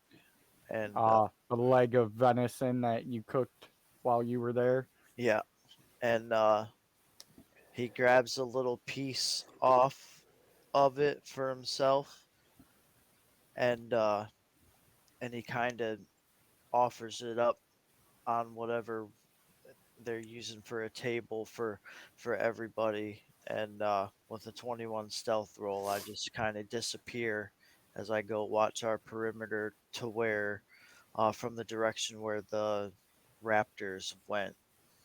That's the east. That's where they set the booby traps. And you can see the I'm just gonna go watch piton line keep an eye. where they drove these pittons into the ground, and you can see this rope that's stretched tight along the floor. It's laying slack on the floor.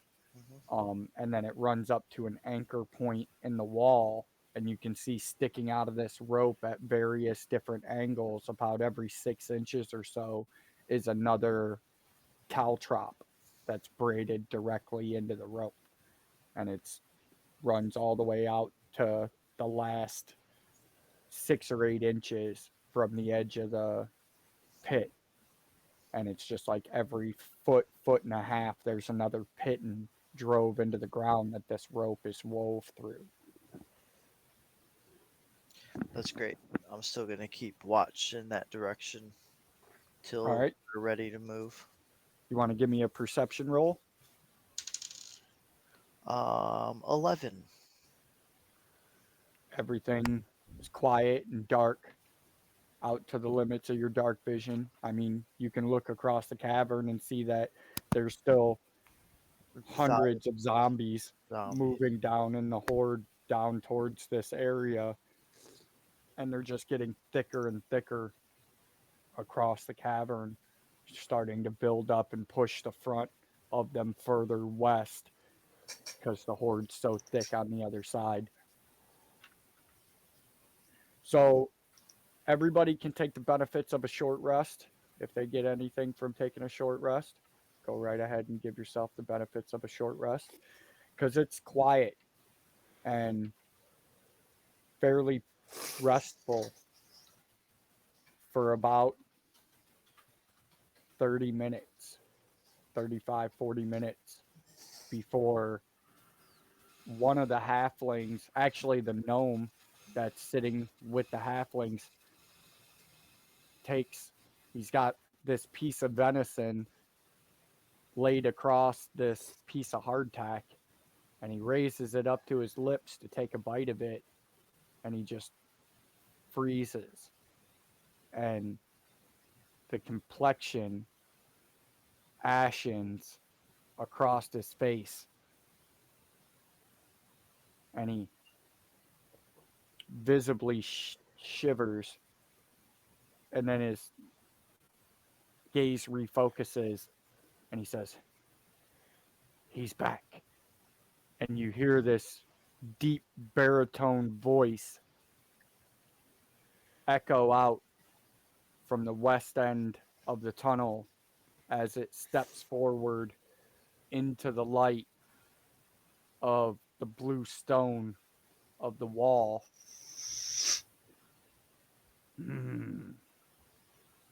There is no escape. Two heavy armored footsteps, and you can see that he stands there, stretches his arm out to the right, and in his hand extended out is the body of an armored halfling. As he holds him out, the dwarf calls out, "Tarn!" And this medium-sized armored knight in coal black armor snaps this halfling's neck and drops him over the edge of the crack. And I need everybody to roll initiative. Sounds fun. Damn. That's new. I got a 15. Same. 15. 21. Same, 21. Huh. I have a 20 dex. I'll let you guys go ahead and decide who wants to act on what behalf. I have a 16 Let's dex. go with them. They got a 13.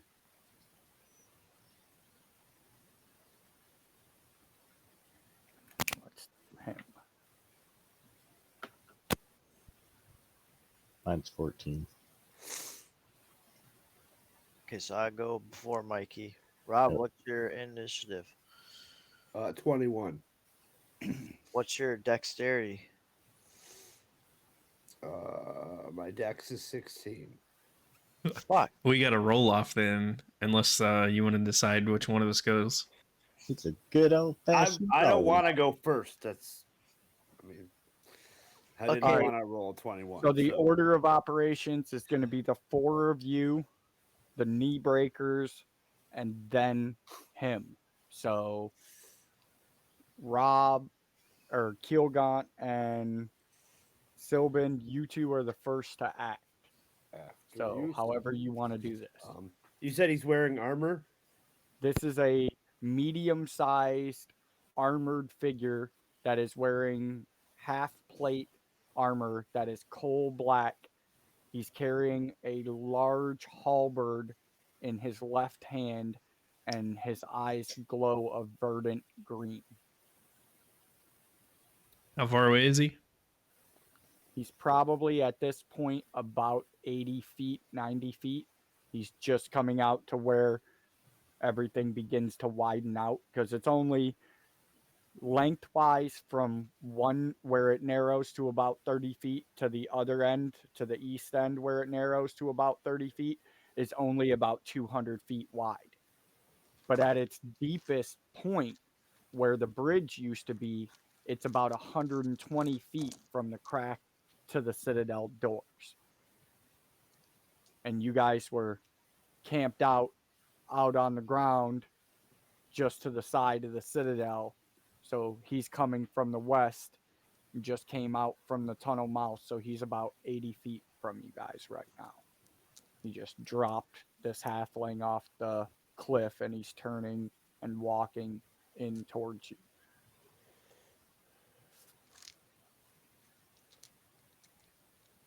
All right, just a second. I'm looking for another die.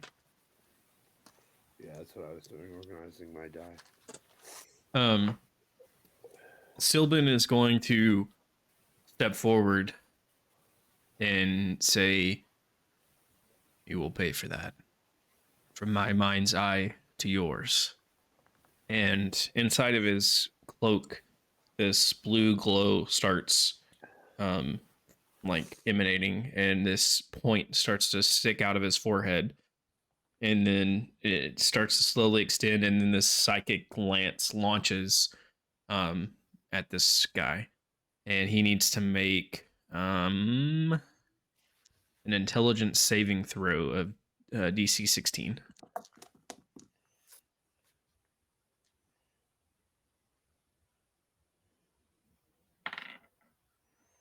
He makes it.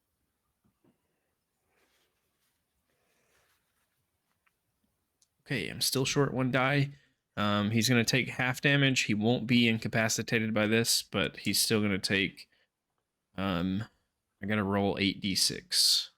I'm looking for one more. Okay. Where are you at? I know I have another one.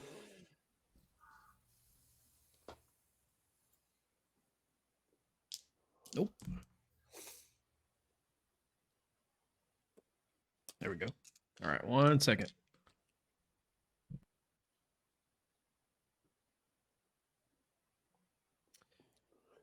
Um, 18, 20, 30, 37 total, so half, but it'll be half damage.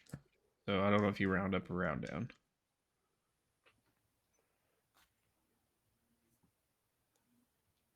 So what? 19? It's 19 if you round up. Yeah, 19 would be half. Yep. Okay.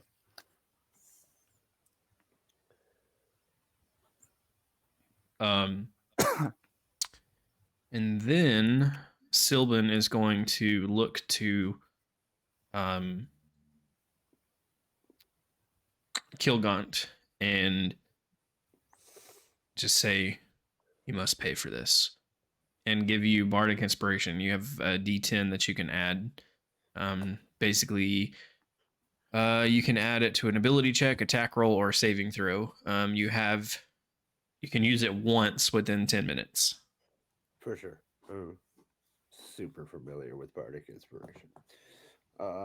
Can't use it for damage though. Okay. No, there's I think only Valor Bards can do that. Okay.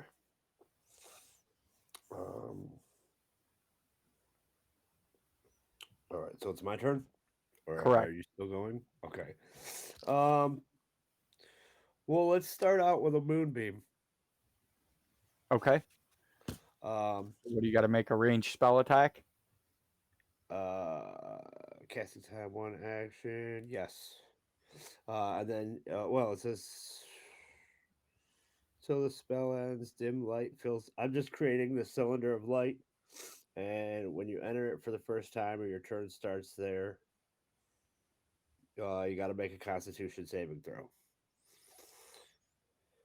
Okay. So whenever he ends his turn there. It's when I mean, if I cast it on the spot where he's at, it's either so he'll take the damage immediately for the first time being in the light, and then if he ends up back and ending his turn there, he takes the damage again. And I can Okay. move it if I'm concentrating. So give me a Constitution saving throw, DC 18. Or no, I'm sorry. Let's see here. Yeah, DC 18. He's got a dirty 20. Okay. So that did. So it's half as much damage on a fail. I'm casting it at level 5, so that's 2, 3, 4, 5. That's 5d10.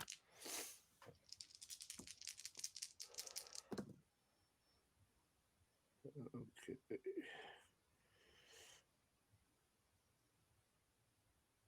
2, 5 plus is 13. 21. 21 damage. Okay. Radiant damage.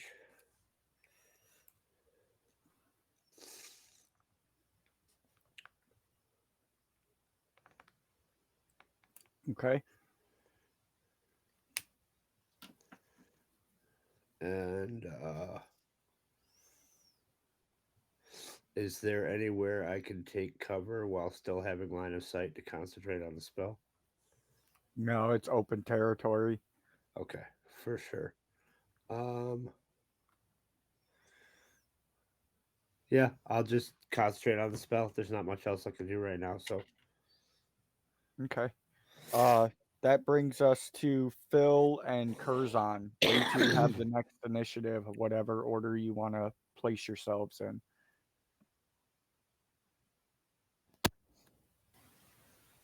I believe Phil's ahead of me. Phil is ahead of you. All right, I'll go ahead and Phil- fill that slot. So Phil was on the eastern side of the group. And and he wasn't too far away from the group, so he is well aware of everything that just went down. He watched this big giant ball of light fall down onto this guy, and it just makes sense to him to just start letting loose with some arrows at him. Okay. I was trying to look up my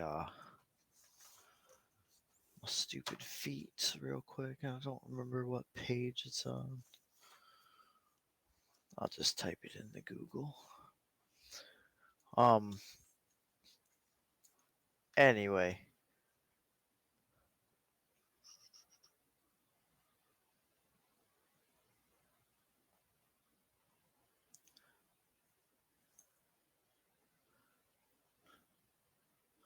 Oh, there it is. There it is. Bam. Yay. This is my first attack.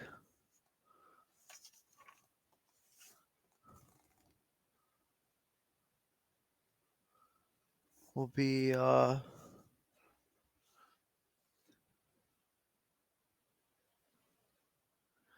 I'm going to try it with my sharpshooter feat, so it's going to be -5 to my attack roll.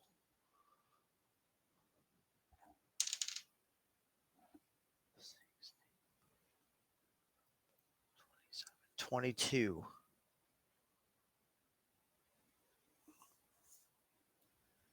22 to hit. Yes, sir. 22 hits. Okay.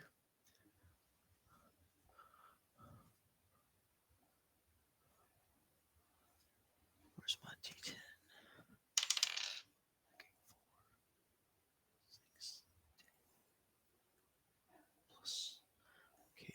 10 damage. Plus 10 damage is 20 plus a d8 radiant. No. A d6 radiant. I hate on this character sheet, some of the numbers are super freaking tiny. So 20 normal damage and 5 radiant damage for my first attack. Okay. My second attack is only going to be a 14 attack roll. And my third attack 25 to hit. 25 hits. 10, 16. This dude is Six. on a mount, right? No, he's he's Oh, walking. okay. Again, 20 damage and 6 radiant damage.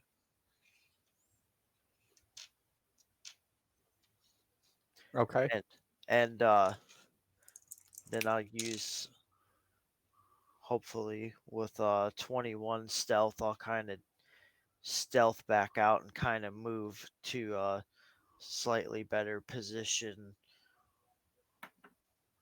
Which direction do you want to move? Do you want to move like further to the west towards them? Do you want to move Yes. up towards the citadel? Do you want to move back further east? I want to go Citadel side of the group Okay. towards the Dark Knight guy, All right. and that'll be my Curzon.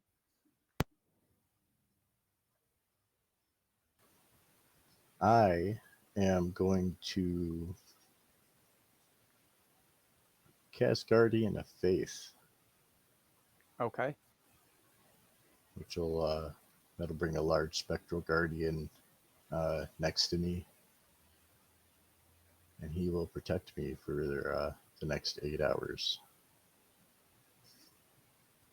Nice. Anything else? I'm gonna look menacingly at the undead knight, and that'll Okay. be about it. So, Rorn, the dwarf commander, shouts out a few words, and you see this group of halflings and this gnome snap into motion, forming up a small circle shield wall, and a bunch of the other ones releasing arrows from these horn bows in the direction of this knight, while Rorn pulls this mace from his belt and begins chanting softly, and the gold light begins to slowly warm up on the head of it. And we're gonna make some attack rolls against him for these halflings. And that'll be 1. And they'll get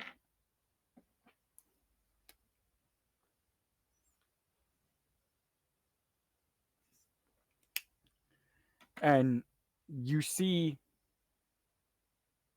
a few of them launch arrows, a few of them strike true, a few of them glance off of the armored plates in this figure's armor. And as they all go back to their quiver to draw more, the armored figure looks up, raising the helmeted face, and his green eyes flash as he begins stalking forward. He moves forward about 25 or 30 feet closer to you guys. And as he looks at the assembled group of you, he pulls this halberd down off of his shoulder with his left hand. And this thing is probably 12 feet long The blade's probably 2 foot on the end of it, and it's just black, hard forged iron. And he holds it out at arm's length and points it directly at this dwarf, seeing this gold glow emanate from his mace. And he whispers a single word that echoes through everybody in the room's ears: die.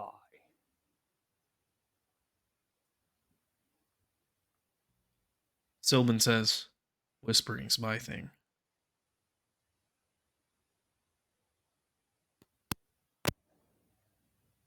I prefer sign language. And I'll say that in draw sign. And the gold light falters. And this dwarf keels over, actually falling into you, Sylvan, as he collapses to the stone in front of you.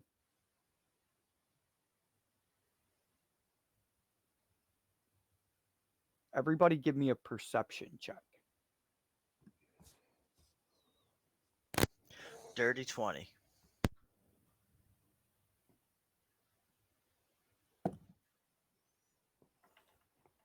$24. 16.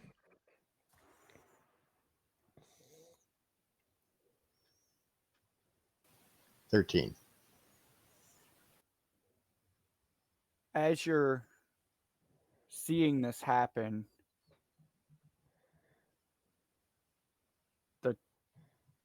the laughter that you heard before begins again, but this time it's coming from the crack.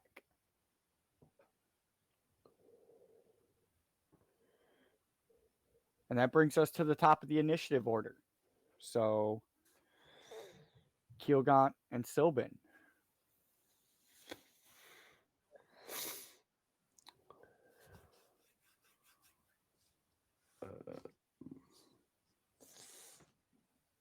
Okay, so how far forward did he move?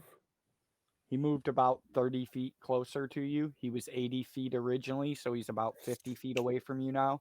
And he's just walking a straight line. Alrighty.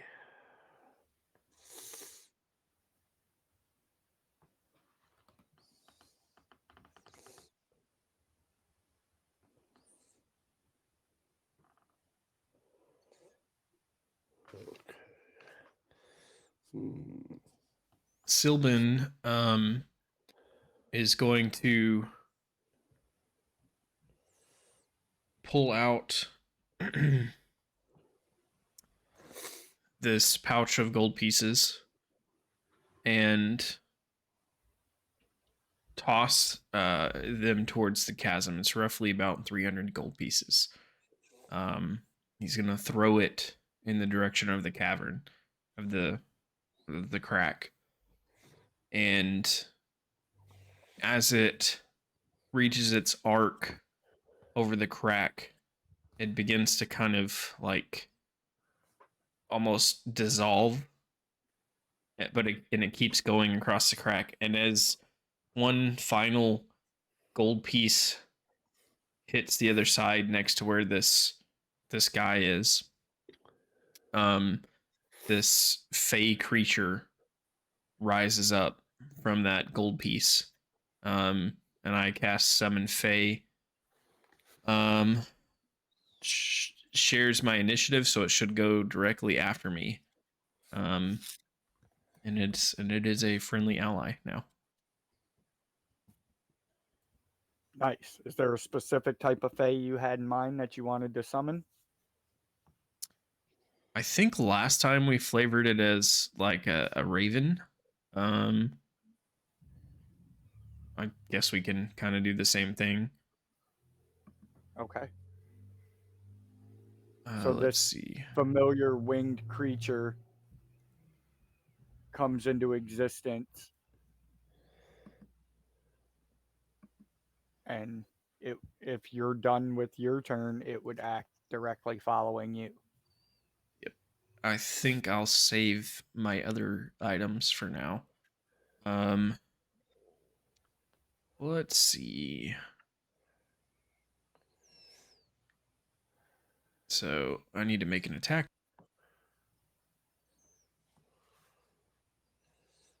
I'm going to use my initiative on that.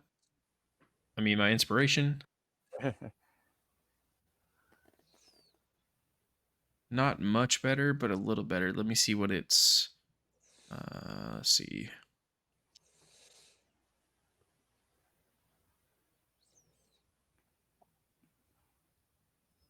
It's a short sword. So that's going to be 8, 9, 10, 11. I believe that's only an 11 to hit. I'm trying to see if I add anything else to that attack. Oh, no, wait. It's my spell attack mod. So that's a 16 to hit. That does not hit. All right. You just see this raven kind of swoop down with this silvery beak, and just like swipe at this guy's armor, and maybe it kind of chinks off the armor, but it doesn't do anything. It just makes that metal on armor sound. And it strikes off, cling, and this thing averts its gaze for a split second and continues its stride forward. Anything else for your turn? Nope, that's me. Kilgaunt, brings All us right. to you. So let's give this a shot. I'm gonna cast heat metal on his suit of armor. Okay. And I'm gonna cast it at level 4. So that's 4d8 damage.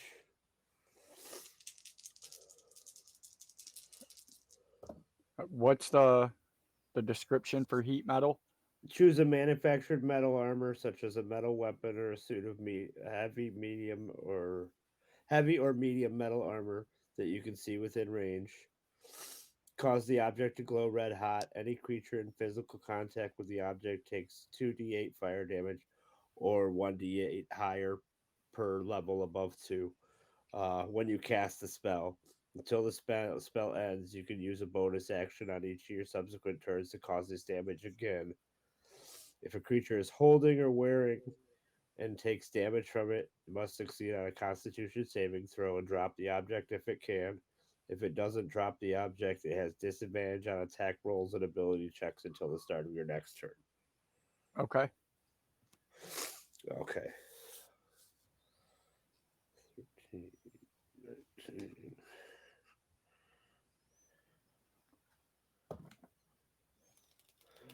25 damage. All right. Just so you know, Kilgaunt, that's concentration. That will drop your moonbeam.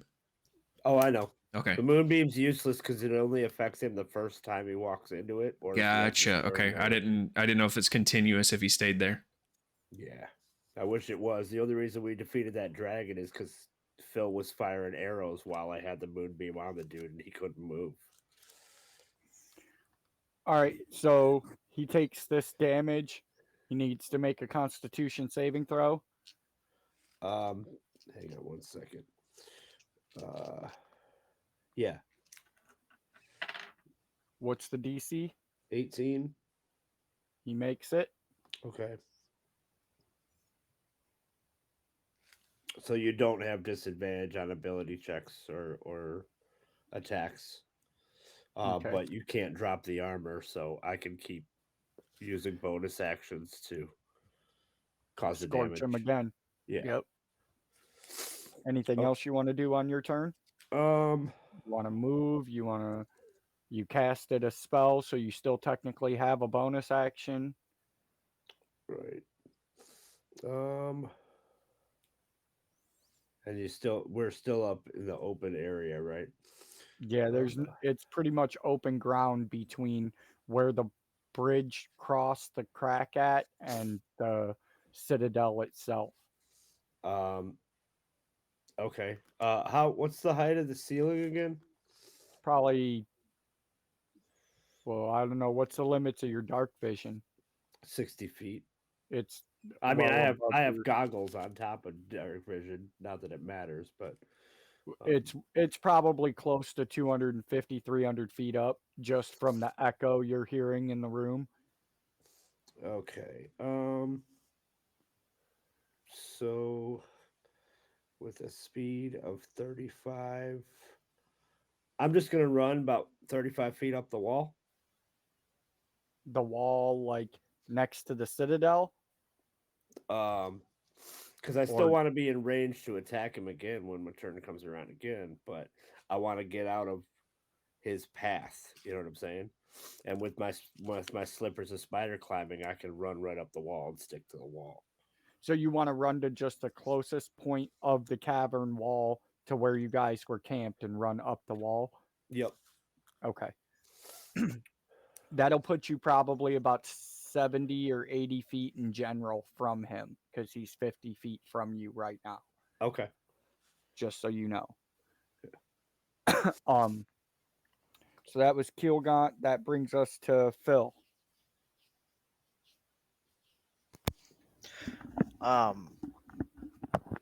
This thing just keeps coming. I'm gonna keep shooting at it. Okay. So I will again try to start off with my sharpshooter feat here.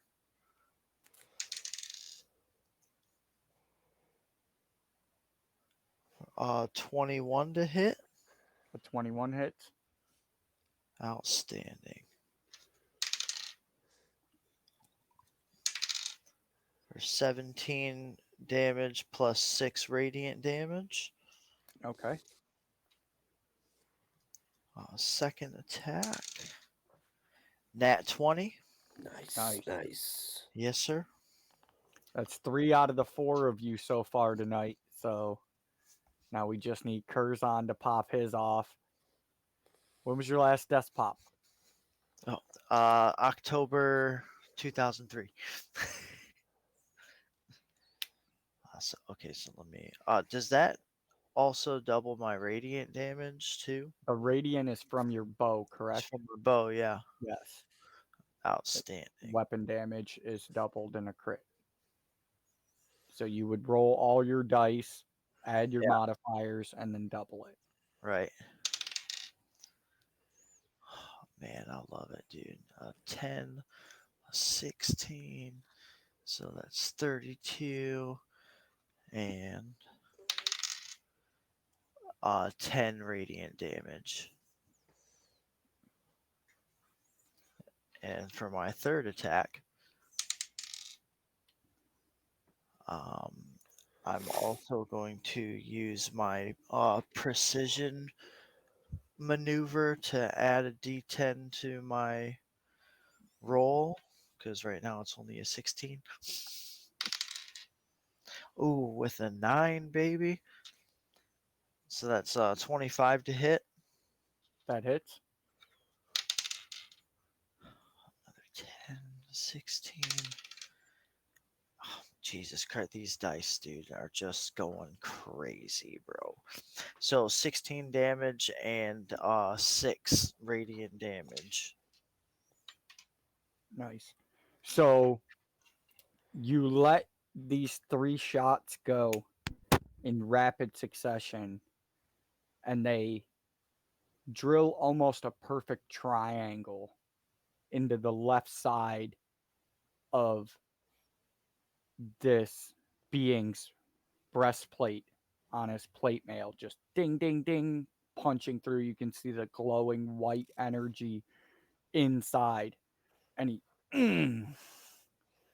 and he had his halberd extended at the wrist after he had whispered the word die, and this dwarf keeled over, and you see him turn it and plant the butt of it into the ground. Do you want to move or do anything else on your turn?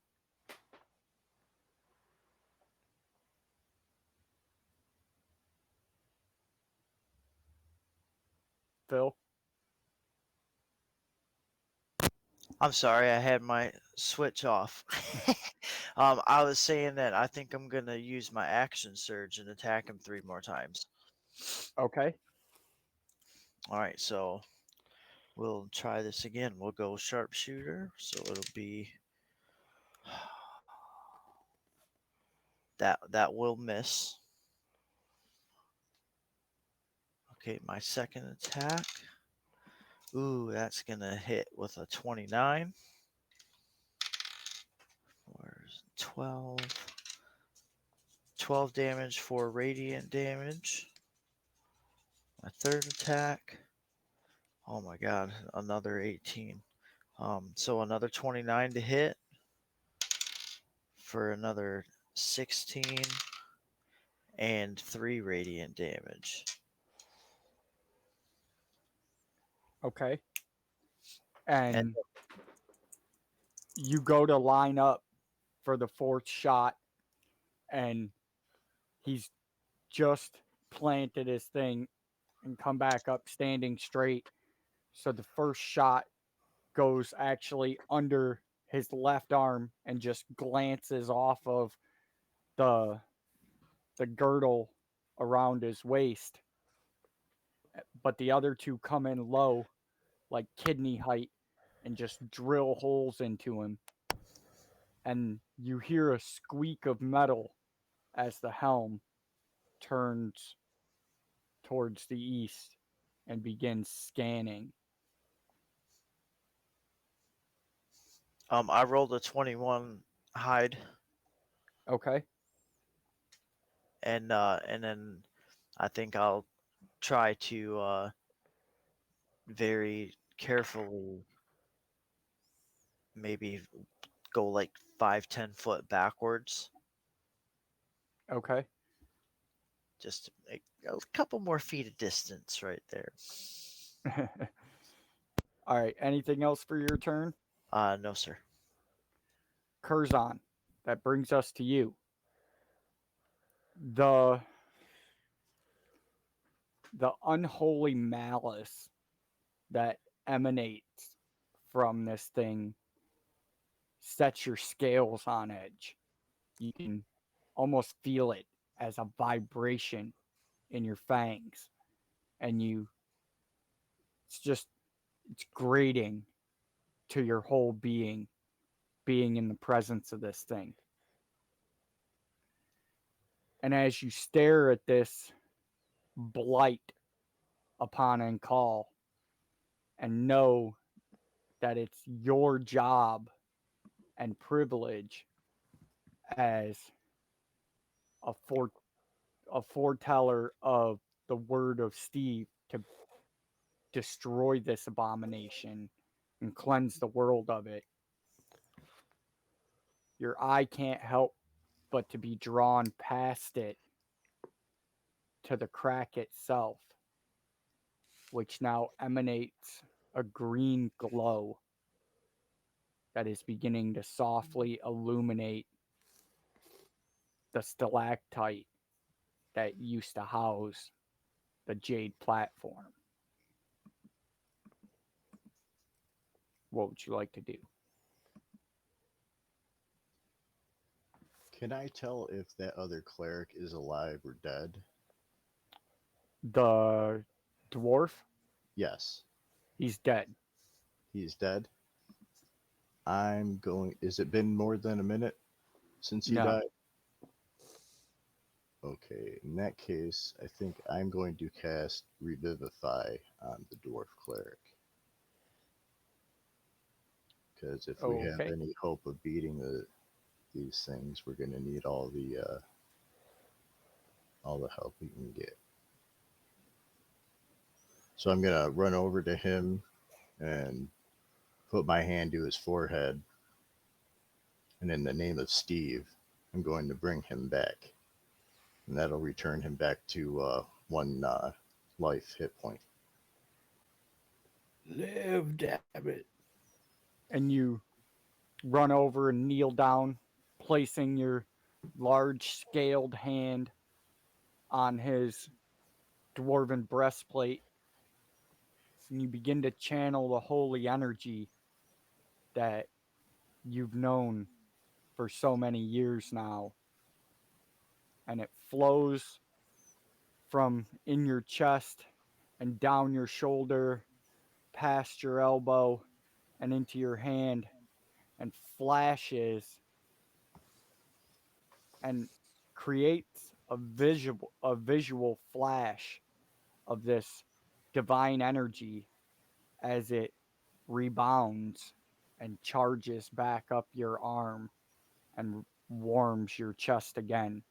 And innately, you know that the spell has failed.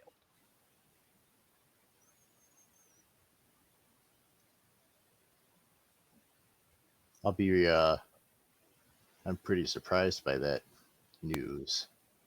Steve has abandoned you. Oh, I don't think that. I Steve! don't think that at all. But I am definitely surprised that he has not come back. But with that information, I'm going to stand in front of his body and take a defensive posture in front of the knight and prepare for the next turn. How close is he to me at this point? He's about 50 feet from you. He's still walking towards where you guys were camped at, as he's been getting bombarded by spell and arrow and fire and ice and all that sort of thing. Okay. Anything else for your turn? Nope. That'll do it. I'm just gonna hold my Fist of Steve and my new shield at the ready. So that brings us to the halflings, as a few of them release arrows again at him. Couple of them hitting. Ooh, they did good damage that time. Yeah, they were watching me. Like, oh, that's how you do it? And a few of them glancing off.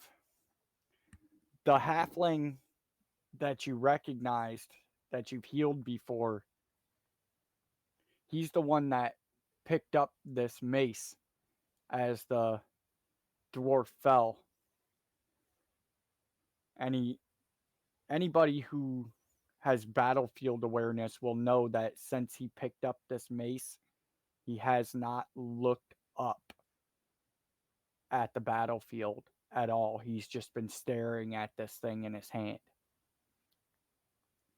And as he's looking at it, his face goes grim, and he looks up past the shield wall that the rest of the halflings have been forming and firing from behind, and sees this armored figure, and a blood-curdling scream erupts from this tiny figure, louder than any of the other battle sounds that have echoed in this cavern to this point.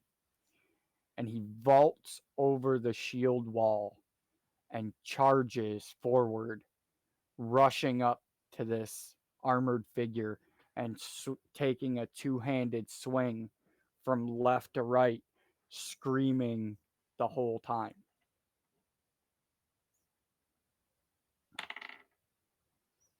He connects.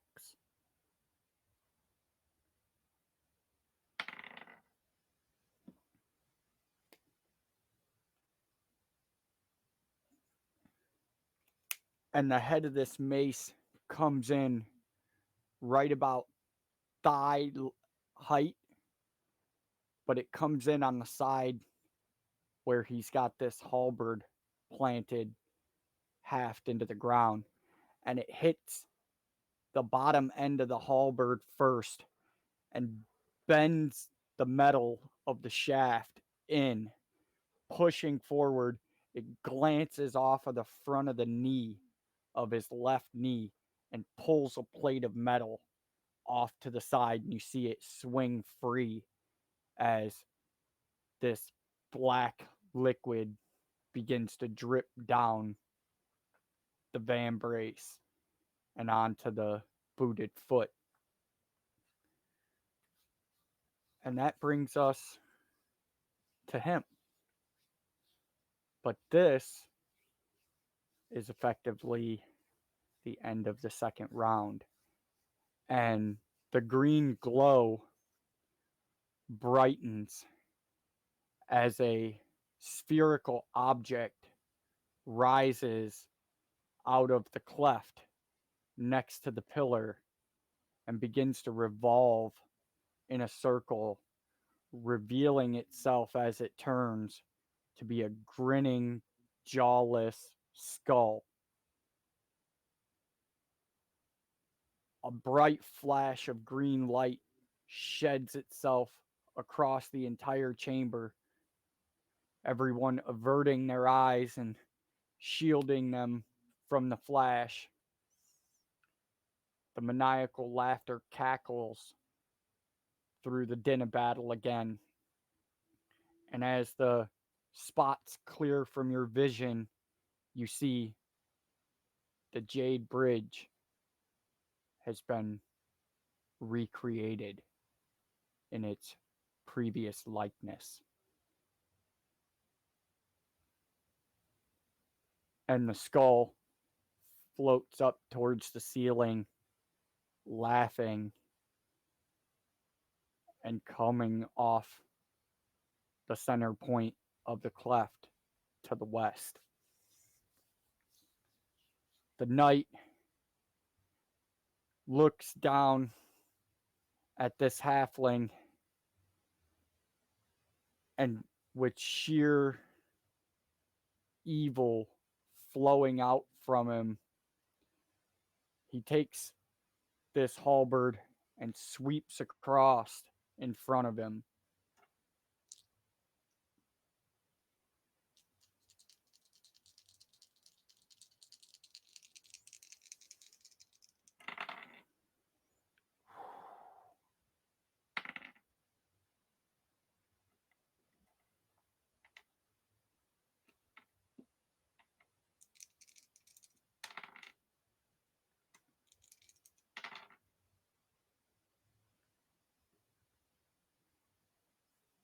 And the first sweep across bats this mace out wide, and you see this halfling's arm go stretching out as he struggles to retain his grip on it, and he just barely holds on to the haft, and before he can draw it back in, with one hand, this knight swings this halberd in a circle vertically in front of him, inverting the blade, and drives it straight down through the chest of this halfling, pinning him to the stone floor,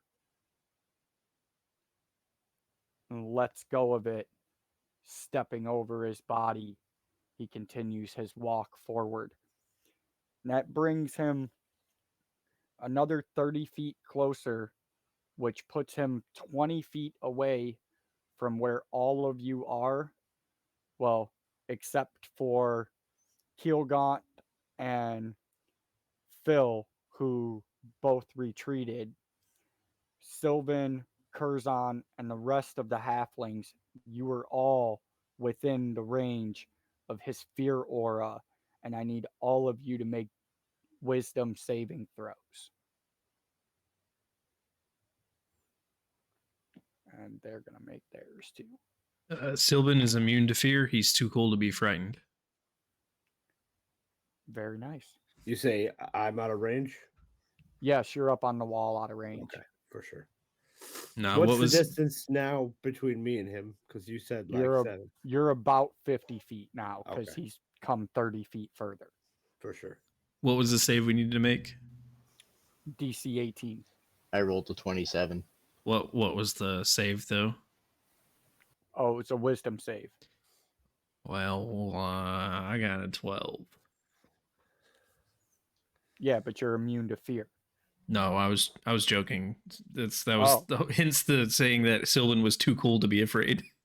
Oh, I thought you legitimately had an item or something that made you immune to fear. I was like, that's baller. I really wish I did. How did I miss that on his sheet? This is the second time this character's been frightened by something like this. So you were frightened until the start of your next turn. Yeah. So I'm sure you know the parameters of being frightened, as it's not the first time we've been through this. And actually, none of the other halflings make their save either. The only one who makes his save is the gnome, who retains his grip on his hornbow as he's drawing back another shot. But the whole front of the shield wall kind of collapses as people's hands and arms drop from the ready position and they begin backpedaling, looking up at this thing as it steps over the body of their comrade. And the zombies begin crossing the Jade Bridge. Top of the initiative order, Sylvan.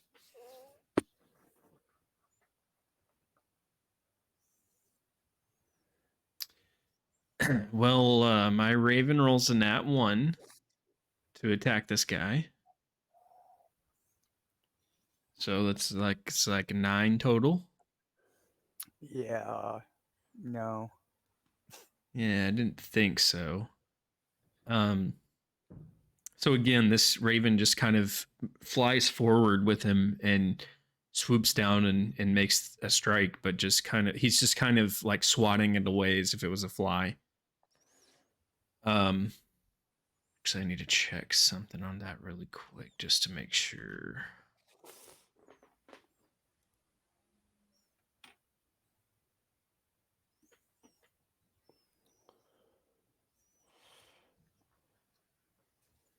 Oh wait, I have advantage on that because he's a fuming.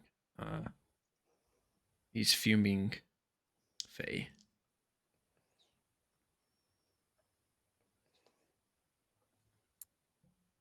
That'd be a nat 20 on that one. Oh, for an attack for the Raven? Yes. That hits.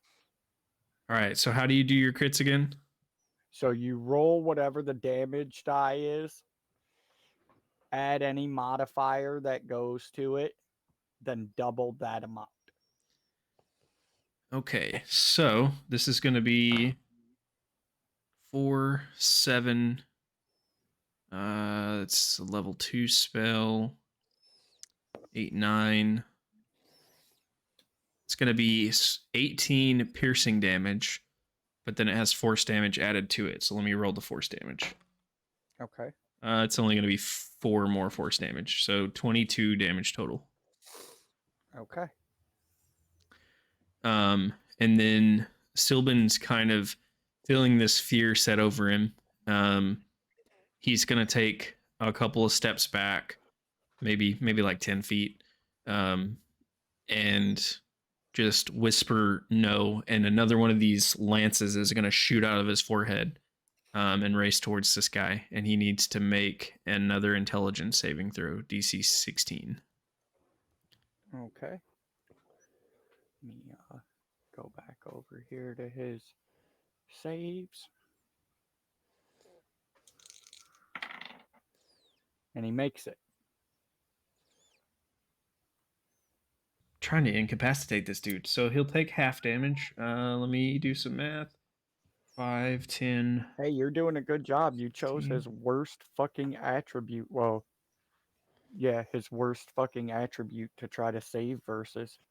30 total, so 15 halved. All right. And psychic damage, if it matters.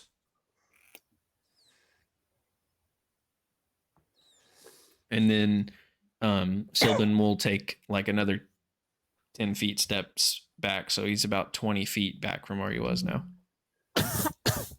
Okay. And that's my turn. That brings us to you, Kilgaunt. Okay, so to start it out, I'm going to use the my bonus action to start the turn to cause the heat metal damage again. Okay. Give me a Constitution save. What's the DC? 18. He makes it. Okay. So here's the damage. 8, 14. So let's just double check. 19 damage. You obviously passed the Constitution saving throw, so you don't have disadvantage on checks. I'm gonna wrap that spell up. And how far am I from the Jade Bridge where the zombies are crossing? You're probably about 90 to 100 feet from there. Okay, cool. You're up on the cavern wall, and the bridge is out there at the farthest point from you. Okay. So I'm gonna throw up a moonbeam on the Jade Bridge. I'm gonna catch some of the zombies in the beam, and then as they're shambling through it, they'll be passing through it for the first time. So everybody's gonna be taking damage as they're passing through this moonbeam, as long as I have it up. Okay. So let's see here.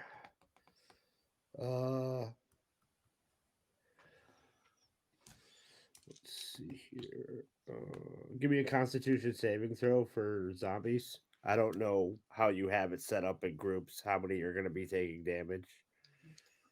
Oh, they're just going to press as thickly as they can across the span of the bridge, one Okay. after another. So They're just the being moonbeam is 40 guided across Yeah, the bridge. yeah, You said a Constitution save. What's the DC? 18. They don't make it. Okay. So we're looking at So what's 4D, the diameter of the moonbeam? 10 feet. So it's 40 10 foot feet high. around. So you could get the entire bridge, like one spot of the entire bridge, if you centered it like in the center of the bridge. The bridge spans a 30-foot gap. You could Okay. center it in that center 10 feet circle of it, and you'd get the majority of them as they pass through. Okay. Or Yeah, for as long as you concentrate. right. All right. So we're looking at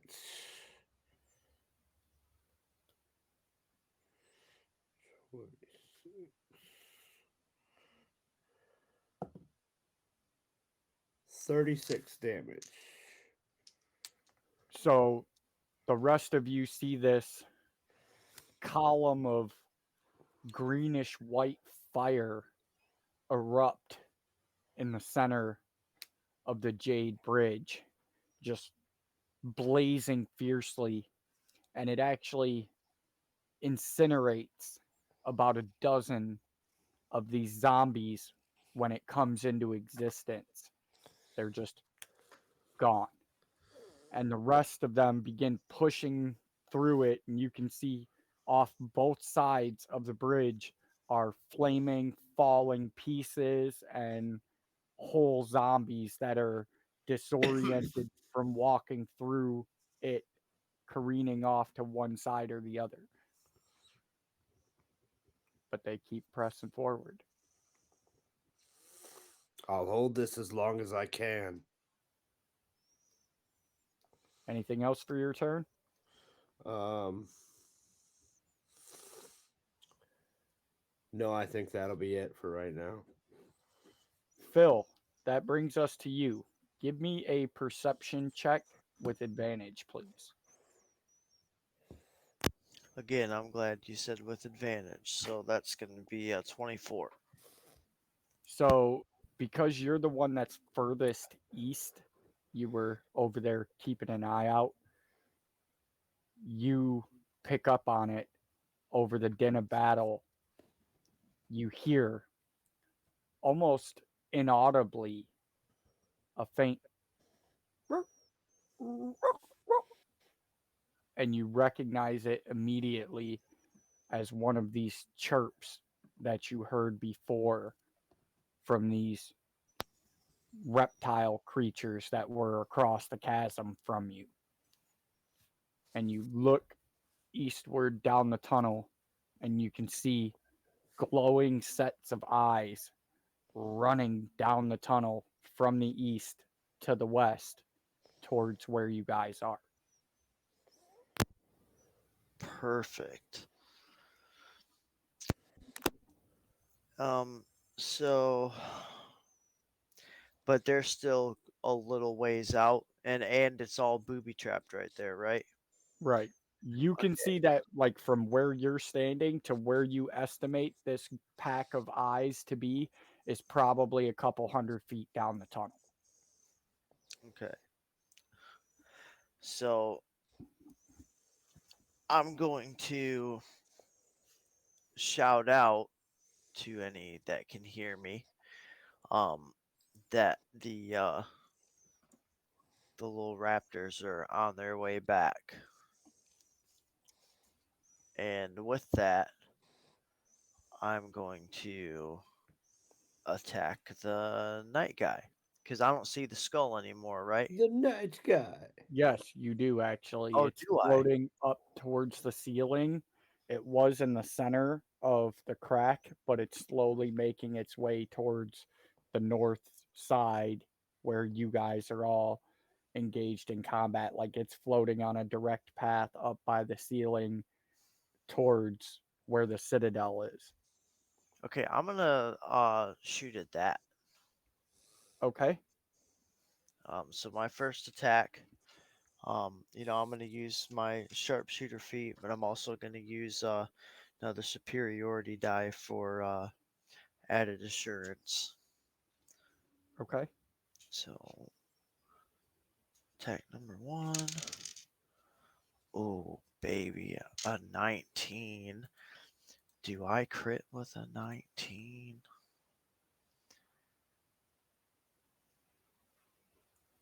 I don't know. Let me look that up real quick. 'Cause I don't remember what my bow is.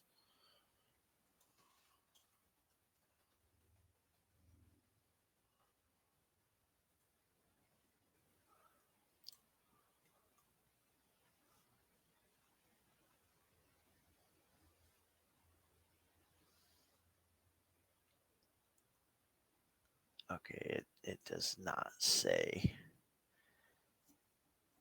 It does not say crit range in that one.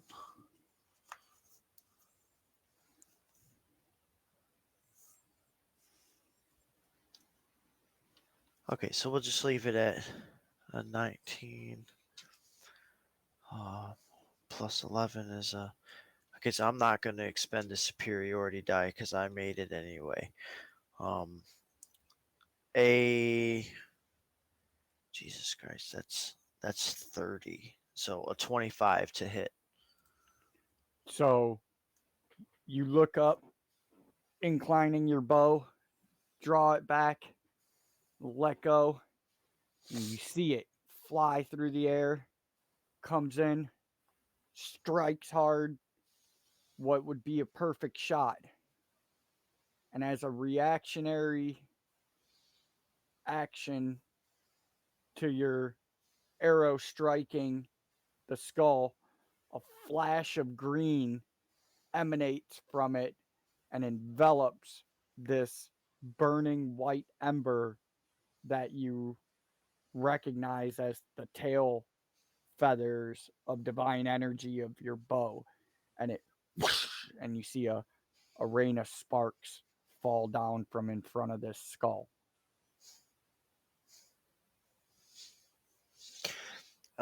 Okay, well then, just as quick as I let that first one go, I'm gonna have launched a second attack at that skull. And I'm gonna use a superiority die on this one. Let's see. For 21 to hit. A 21 hits. Okay. And does that one sizzle out of existence? No, you see that one come in right where it would have made contact, where the other one turned into a shower of sparks. It comes in and wham, drives a chip of bone off of the side of the skull. Okay. For shits and giggles here, that's gonna be 15 and 1. So 15 damage, 1 radiant damage. Okay.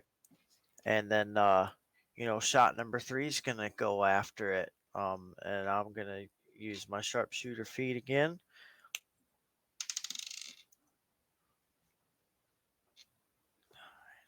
And also another precision attack superiority die. 23 minus 5. 18 to hit. 18 does not hit. Okay, that shot goes wide. Anything else for your turn? Um, that knight's still incoming, so I'm gonna go another. Assuming I have enough room before the booby traps, I'm gonna go back another 5-10 foot. You've got probably at this distance you're at now, probably about 20 feet between you and where that rope is buried and pinned into the ground. Okay, so I'll move back another 10 feet and 23 hide check, Okay. stealth roll, whatever. And that's Curzon. it. So I have a quick question before I get started.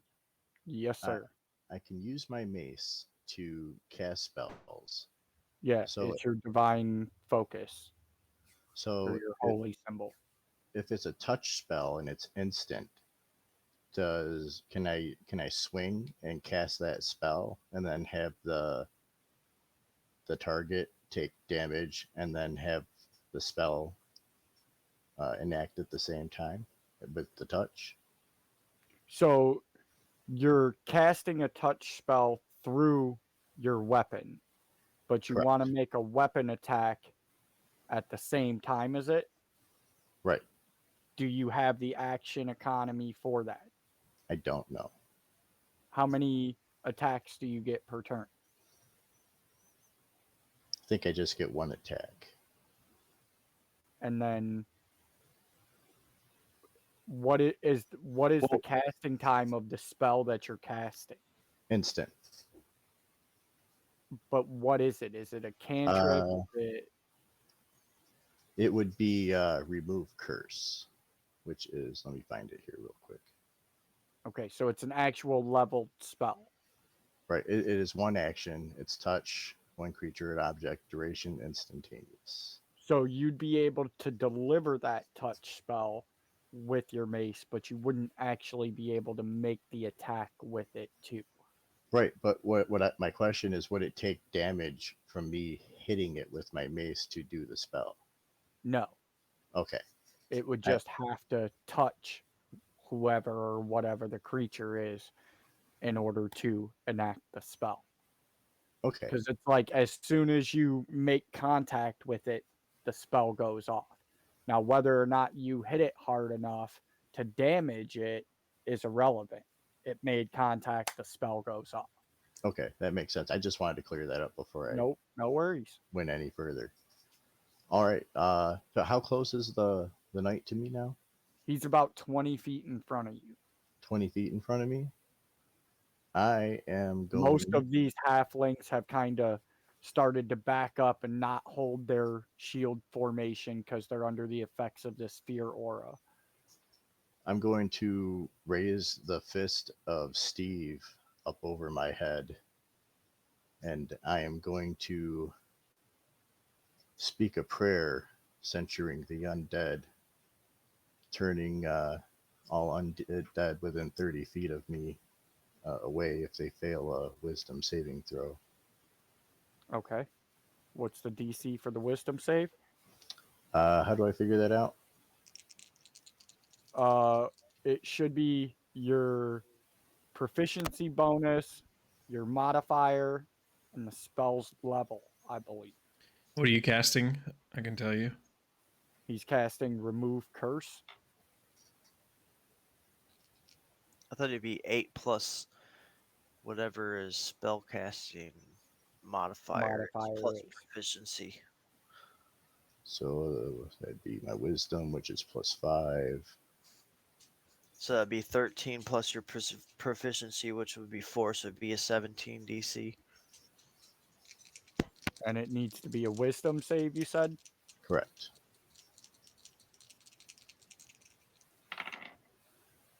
He makes it.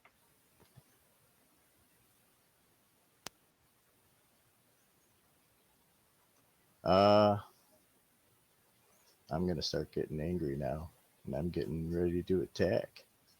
I'm gonna start shouting obscenities at him in Draconic. All right, you still have a bonus action, and I don't know what your speed is as a Dragonborn, so you still have some movement too if you want. But if you move out of his range again, you provoke an attack of opportunity. Right. I'm gonna hold tight with my guardian chilling next to me, and I was gonna say, doesn't your guardian get actions, or is it only when somebody attacks you? Or well, it'll be when that lich moves within, or the knight moves within like 10 feet of me, he'll be attacked by my guardian. gotcha. Okay. Anything else you want to do on your turn? Nope, that's it for now. All right. The halflings. The gnome screams out in common, "Knee breakers! Where's your will?" And he draws back with the horn bow again, trying to take a shot at this knight. Both of them are going to hit.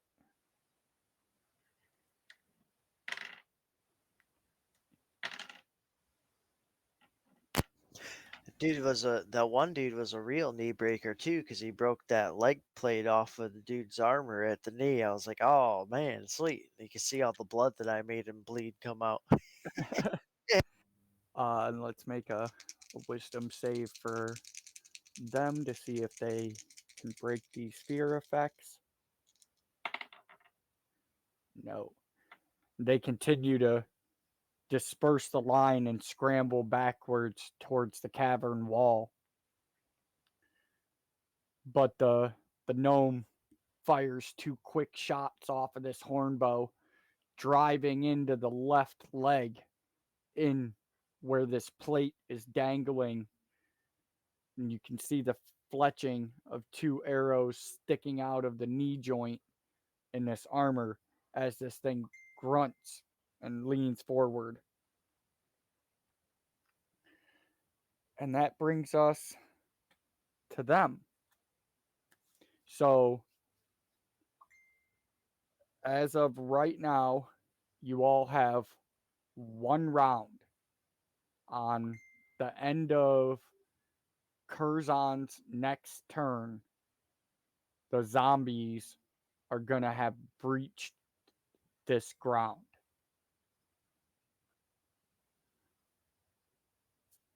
So, you're muted, Rob. If I'm concentrating on that moonbeam, aren't they just passing through it and taking damage each time? Correct. So, Curzon, since you have charged up into this knight's immediate threat range, and he can feel the divine energy that's emanating from you, the green in the eye holes of this helmet burns a little hotter. And it raises its right hand up above its head, and in a flash of green energy, the halberd reappears in its hand. And he flips it around inverted and tries to repeat the motion that he just did with this halfling with you. And he drives this thing straight down at your head. The first Do a one. barrel roll, grab the mace, Mikey.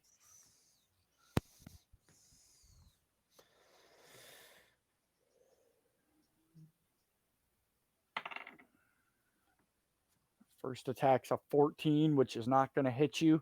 You raise your shield up high, pulling it up over your shoulder, and the blade strikes into the middle of it, glances off to one side, and he brings it down, recovering swiftly, and inverts it and brings it back across in a backhanded slash across your midsection.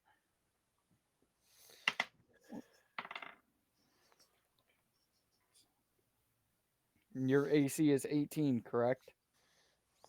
Yes. That one will hit.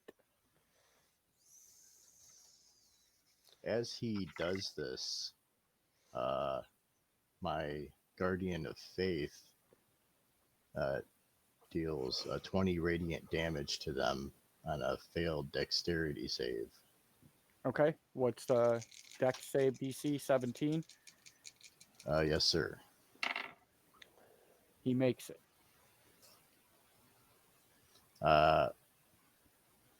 Half that on a successful one, so he'll take 10 damage still. Okay.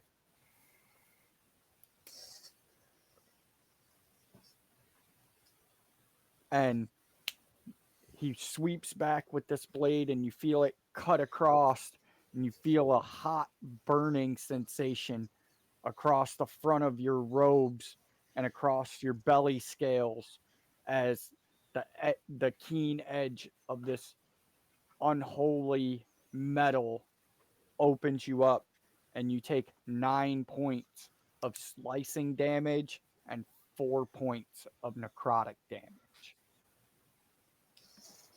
What were those numbers again? 9 points of slashing and 4 points of necrotic. And he's actually going to take the bent end of this thing and try to whack you in the head with it for his third attack. So you brought it back like this, and now he's going to try to just flip it over and just smack you with this bent steel pole.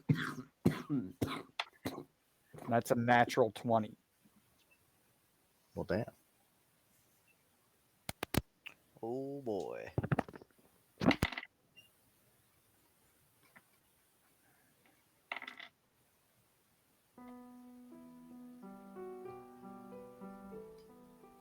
So you're going to take 14 slashing damage, and you're going to take 9 necrotic damage. That's not too bad. Well, it's bludgeoning, not slashing, because it's the pole end of this halberd. Okay. And he slams this thing down up against your scaled skull. You stagger back a step as it rings your bell. And the voice, it doesn't sound like it's spoken. It sounds like it's almost projected out of this helmet as it emanates out. And again, it reiterates, there is no escape. And that brings us to the skull, who centers himself over the battlefield, the laughter dying away as this bizarre chanting begins to emanate from somewhere up by the ceiling. And I'm going to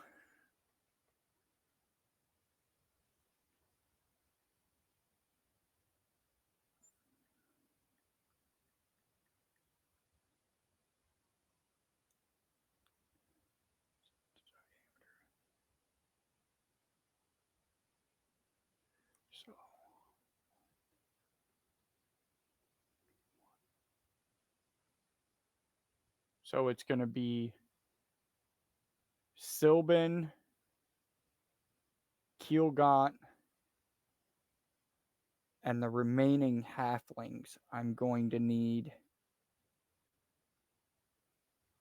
let's see, it is a Constitution saving throw. The DC is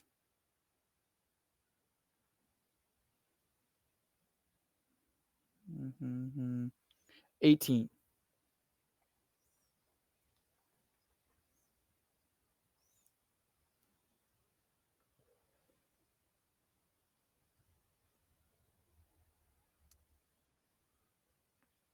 That's a 6. Dirty 20. All right, and let's roll for these halflings. And they do not make it either.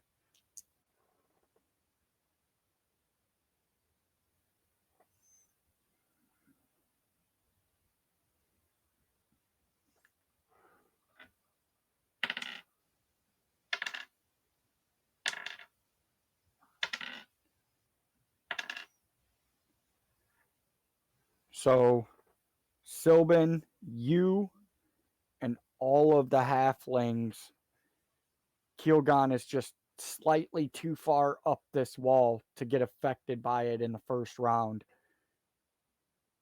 Just immediately, almost pouring through the stone at your feet, this noxious cloud sweeps up out into the cavern, centering itself on the large contingent of you, which is basically clustered up around where this dwarf and a few other people have been standing.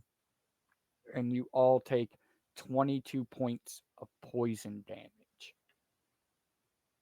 as this green vaporous cloud just begins to emanate up from the stone. And then it's going to, let's see what its speed is. It's going to fly down towards the battlefield 30 feet. And it's going to use one of its legendary actions as it pulses with green energy, and Curzon, you standing in front of this knight are the only one who sees it. The knight stands up a little straighter.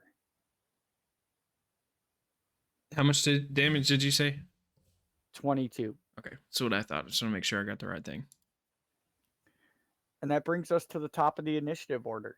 To you, Sylvan. So to give you the lay of the land now, this cloud is emanating out of the ground around your feet, about 20 feet in front of you. Right at the edge of this cloud, Curzon has engaged this Death Knight, this armored figure, and about 120 feet above you, above the battlefield of you guys right now, is this green glowing skull. And Phil has just hollered that the turkeys are back.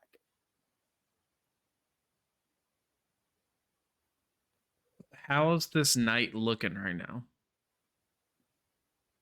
Well, prior to this pulse of viridian green energy, he was looking pretty haggard, but he's standing a little straighter now.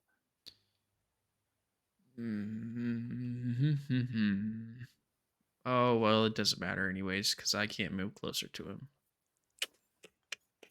You can make another save now. It's your next turn. Do we do that every turn? Yeah, it's only until the beginning of the start of your next turn. Okay, I did not make a save last turn. So it's actually, you'd make it at the start of the Death Knight's turn. Gotcha. So you'd be making it pretty much right now, well, at the start of its turn instead of the end. It was a wisdom? Yes, DC 18. Yeah, I'm still going to be frightened. Oh, yeah, it's a 15. Let's see. Well, let's make an attack with the Raven first. Your flash of genius, Rob. Raven's freaking useless. A 14. A 14 does not hit. Let me see what I want to do here.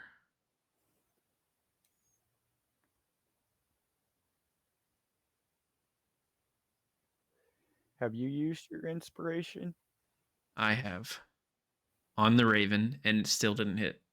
Oh,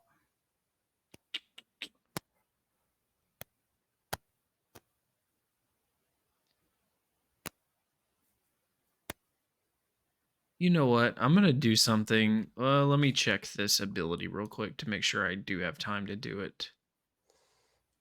Let me see.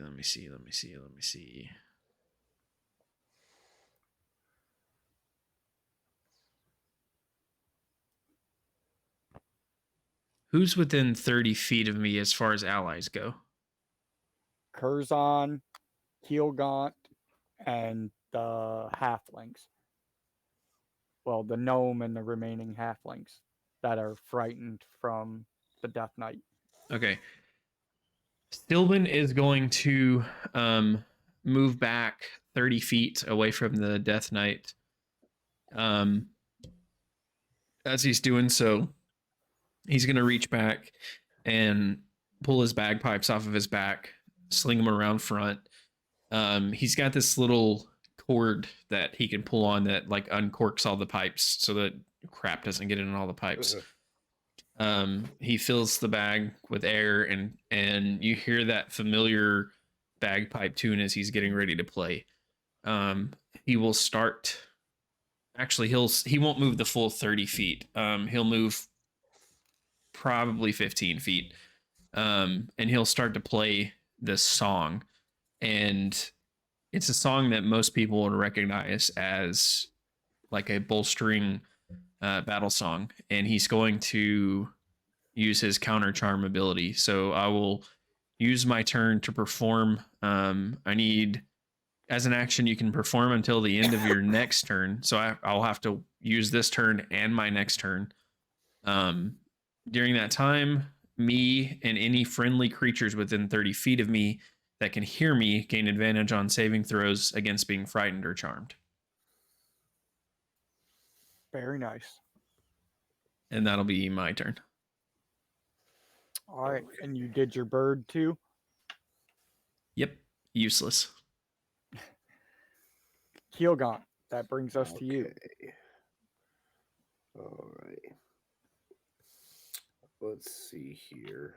Okay, so I'm still running this moonbeam over on zombies. Correct. Okay. You can see that some of them are getting blasted out completely, and some of them are shambling through the beam, taking damage and continuing on. You can see that I'd say probably somewhere in the range of like 30 to 50 of them have shambled off of your side of the Jade Bridge and are crossing the ground headed up towards where the battle is happening, and more are trickling across. Okay.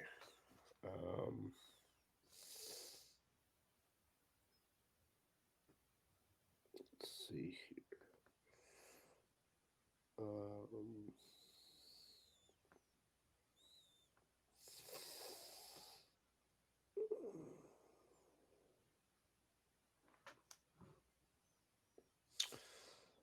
I'm just wondering if I move the moonbeam to this night, how much is it gonna uncork the friggin' zombies and have them rush forward? Well, either way, you know the distance from where you guys are to where that Jade Bridge is over 100 feet. Yeah, So these zombies aren't going to be able to close the distance on you in a turn. for sure. That's a good point. Yeah, I'm gonna shift the moonbeam over to the night. And okay, so Now, do you have to recast that, or can you just move it? on each of your turns after you cast a spell, you can use an action to move the beam 60 feet in any direction. So You'd be out of range to get to the knight from where it okay, is centered in the cavern. okay, That'd probably be close to about 120 to 130 feet. okay. So I'd have to shut it down and cast it again in order for it to. Right. Okay. Let's see here. Do I have any of the spell slots left? Um,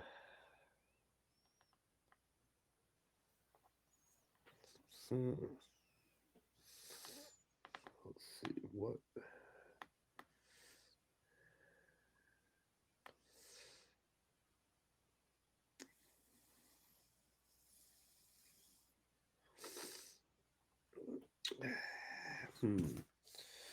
What do you guys think about me just polymorphing this dude? It's worth a shot. You know, what are we turning him into? Not a Tarask.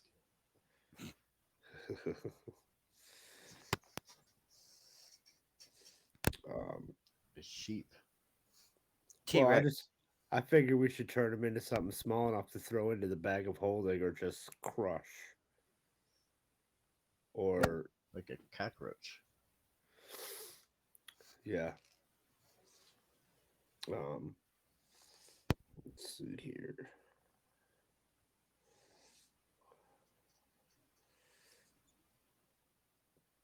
I could do that. I'd have to end the moonbeam spell, which would uncork the zombies, but like I said, no, I don't want that. If you can take care of that night, I can take care of those zombies. Okay. So what should I turn this dude into? Something you can squish. Like a roach. Okay. Turn him into a Kleenex and blow your fucking nose. Ah, dick. Can it be an inanimate object? I don't think so. Not No. making you a Does butt. it have to be alive? Yeah, it I says believe it just says a new form. Can it be plant material? Well, it says a new form. Transformation lasts for the duration or until the target drops to 0 hit points or dies. The new form can be any beast whose challenge rating is equal to or less than the target's. So the thing Target's about game statistics are okay. What's up? the thing about polymorph, I believe, say you turned him into a cockroach and squished him, he just turns right back into the night. Right. Now, if you do extra damage past whatever creature you polymorph him into, that carries over, as far as I know. But can we just polymorph him into a bug and put him in a jar?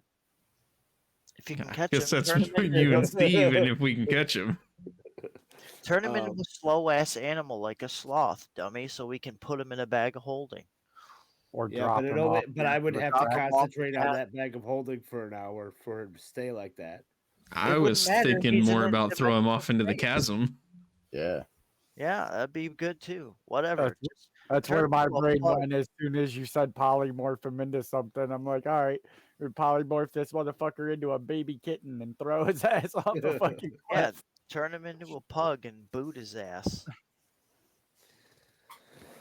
What do you need for polymorph? Is that your plan? Are you gonna try to polymorph this guy? Yeah. So I'm within range of him, and it's concentration up to an hour. It's a wisdom saving throw to avoid it for What's an your unwilling DC? creature. What? What's your DC? 18.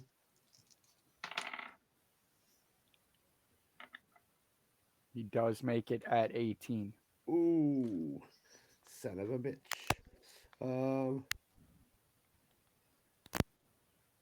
Yeah, so nothing happens if you save. Yeah, you just basically the spell fails. Yeah. Okay. So that spell So fails. you still have a bonus action Yeah. and a movement action, but you let's drop see the here. concentration on your heat metal.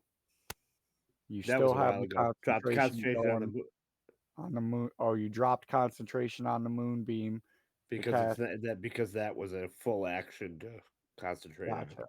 Okay. Well, I thought wisdom was his weak stat. Son of a bitch. No, Um, that's what Sylvan's been attacking with his intelligence. oh, intelligence. Okay. All Yeah, and right. he's Well, passed every one of those too. so let's see Hey, here. he gets advantage on saving throws. He's got a plus 28 to everything. He's got a plus Not his 0 to his AC. dex save. He's got a +0 to his AC.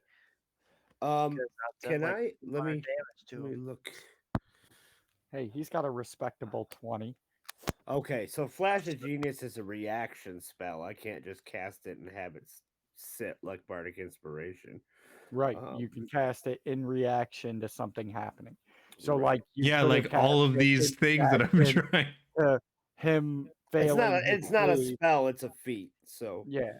You could have enacted it in response to Sylvan failing his save. I thought it versus was an action fear, this whole time and I had to wait for my or turn. That's why. you could have used it in reaction to Sylvan. I think, is it only for saving throws, or doesn't it go towards ability checks? And Yeah, it's for all checks and rolls. so, all right. Uh, So that was Keelgaunt. I thought it had a duration, that's all.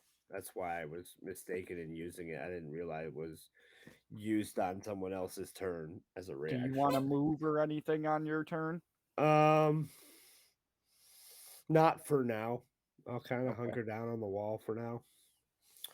All There's right. not much else I can Phil, do. these reptilian turkeys have closed a significant amount of distance, and they appear to probably be about 50 or 60 feet east down this tunnel from where you are. This knight is trading blows with Curzon, and the zombies have begun pouring across the Jade Bridge as you see the silver green radiance of Keelgaunt's magic wink out. The horde presses thicker across the platform. How far from the door am I? Right now, you're probably on a straight line. You're probably about 70 feet. Okay, so that's way too far for anything anyway. Um, do I have line of sight on the skull? Yes, it is about 30 feet in front of you and about 150 or so feet up in the air.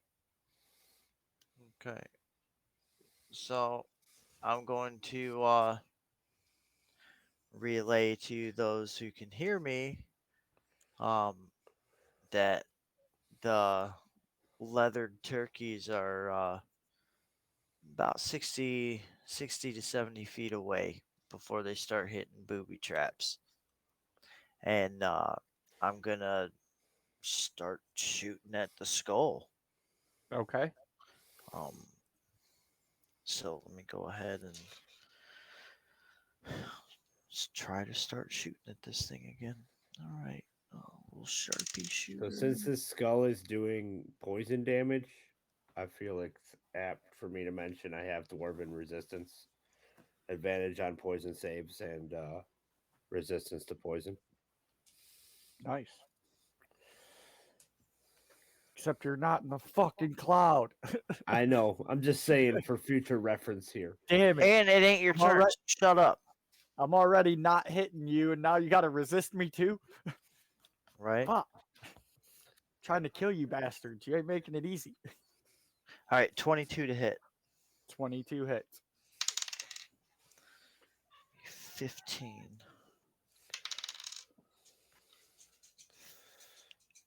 15 normal, 15 piercing damage, and 3 radiant damage.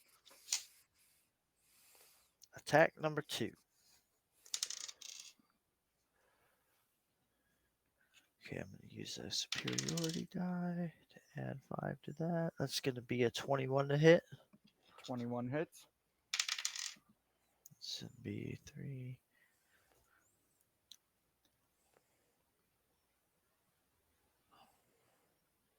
That's going to be 9 damage. and 5 radiant damage. Attack number 3. Use 1 more superiority die. It's going to be 25 to hit. 25, that's going to hit. It's going to be 12 damage and 5 radiant damage.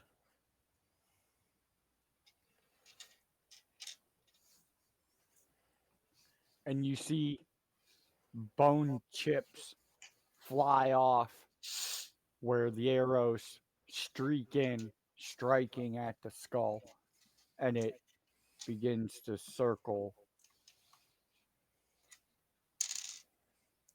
Anything else you want to do for your turn? Yep. I got a 21 high check, Okay. and I'll take a 5-foot step forward.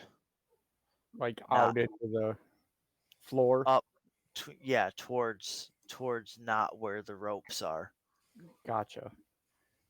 And that's Curzon.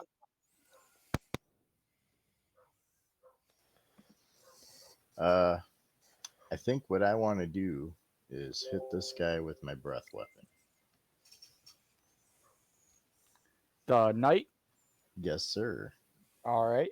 You're a black dragonborn, correct? That's correct. So he's got to make a dex save with a DC 15. So he gets no bonus to his dexterity, just so you guys know. He doesn't have a plus 28 to everything, like Sylvan said, but he does get advantage on saving throws. And you said he had to make a what? 15. He rolled a 16 and an 11. Son of a bitch. So he takes half damage from it. Yes, he does. So that'll be 46. It's 4, 2, 4. So it's 10. 5, 15. So he takes half of 15. Half of 15. So he takes 7 acid damage. Correct. And you see the black acid spatter over his armor as he tries to twist out of the way.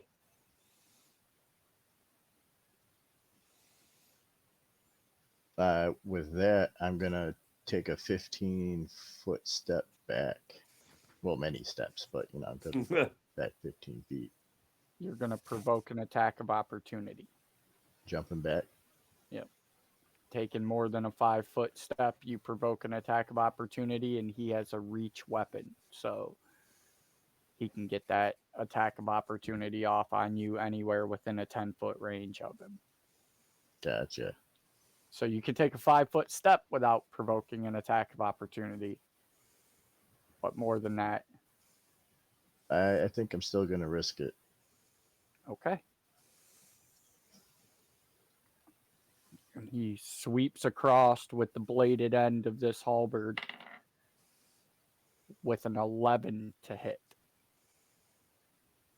And just clang off of your shield. It glances up over your head. Yeah. All right. And that is the end of your turn. Yes, sir. Your guardian doesn't do anything? Not until he moves within 10 feet of me. All right. So that brings us to them again. And he is, of course, going to step forward and swing at you. So he'll be at the 10-foot mark. Is it within 10 feet?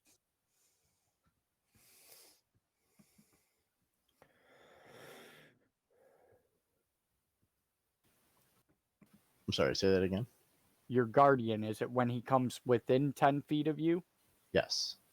So he's going to take a 5-foot step forward and just unload a sweeping 3-point attack with this halberd at you. The first one is a 9 to hit. The second one is a fucking 9 to hit. Clang, clang. We're going to retire that die. The third's a 19 plus 9. It's going to be a 28 to hit. That'll hit.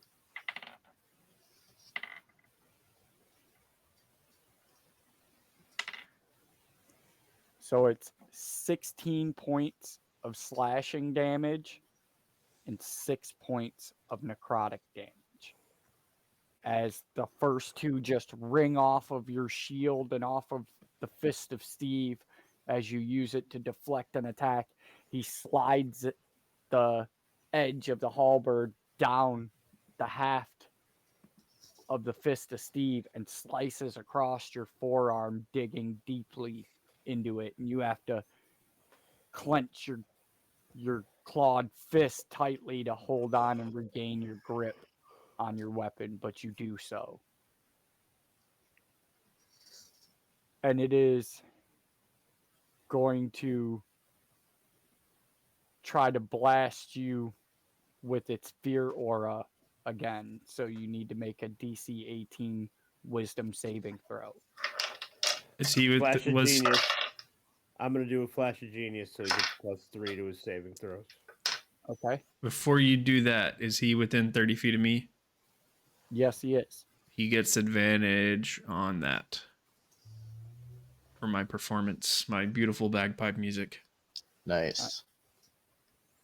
A natural 20 and a 13. Beautiful. So you iron will him, and just his fear aura just washes around you like a stone in a river.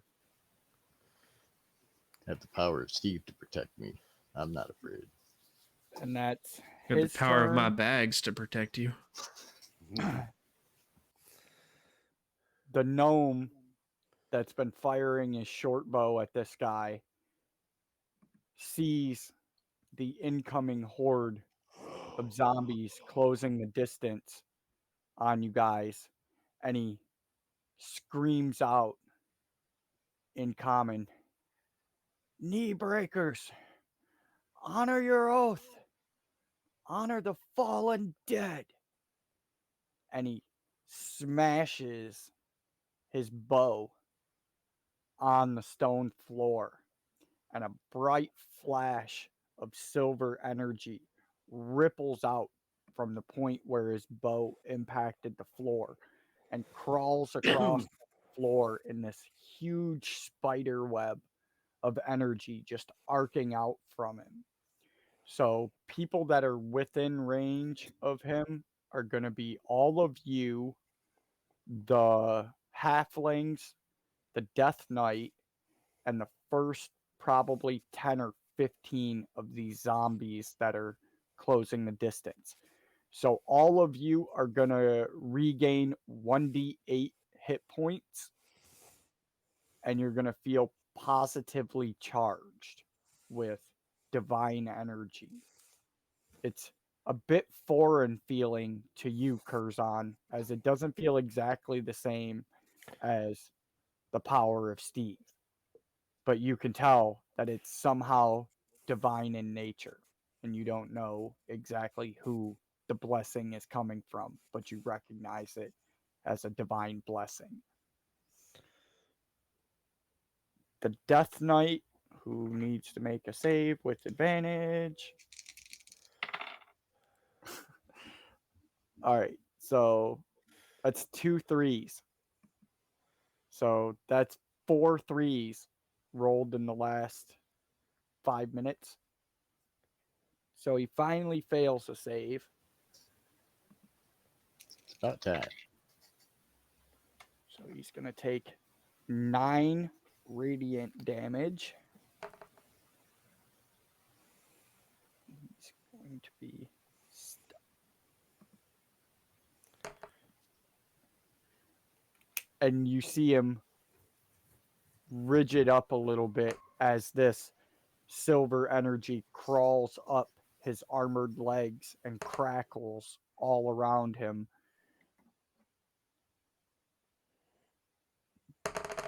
The fucking...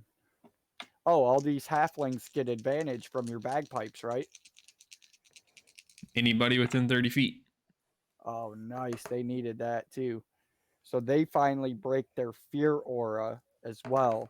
And they go about reforming the shield wall, but they actually reform it just to your right hand side, Curzon, to begin accepting this incoming wave of zombies.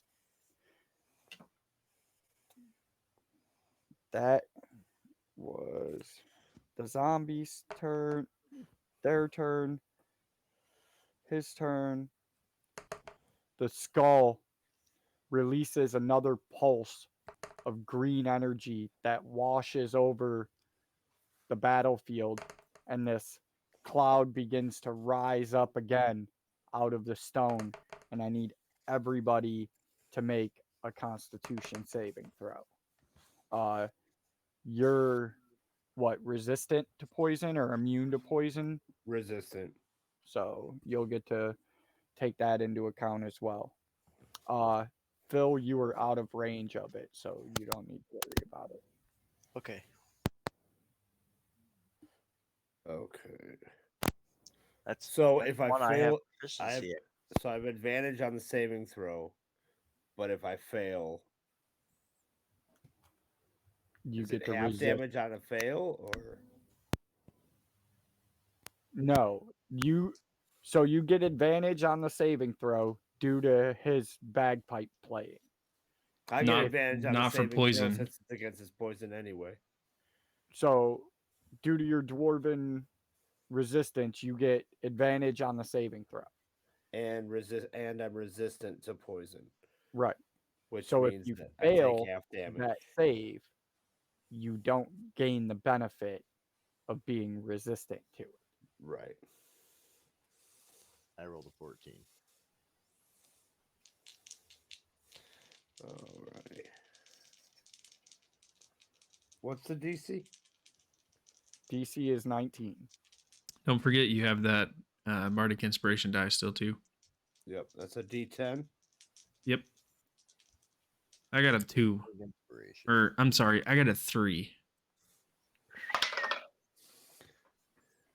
Where's my D10?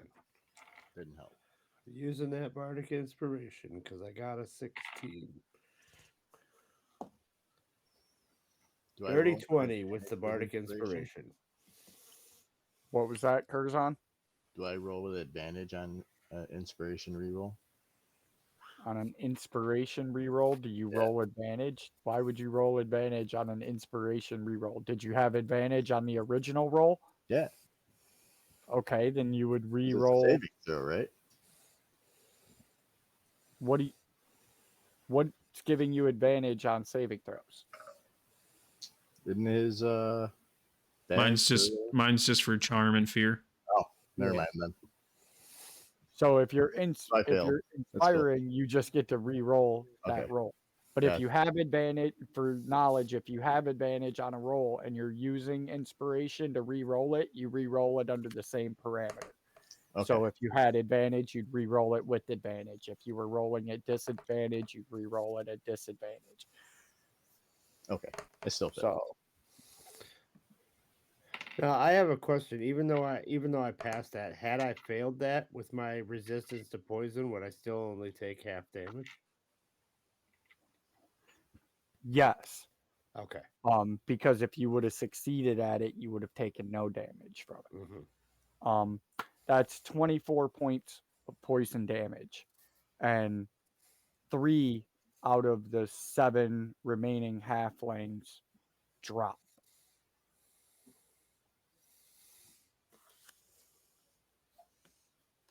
Through choking gasp, the gnome looks around after seeing this energy crackle out. We got to get out of here, or we're all dead.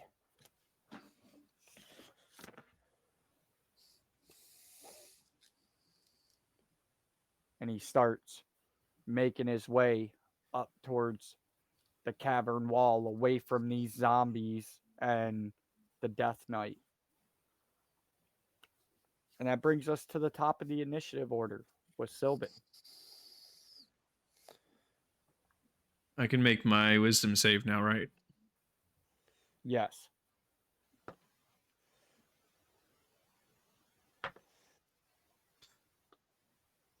$17 with advantage.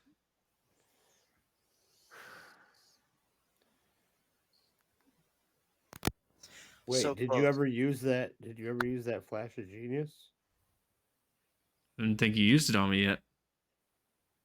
I used it as a reaction. What? Wasn't that your last turn, or was that Mikey's last turn? I think that was on Curzon's turn. Okay. Yeah.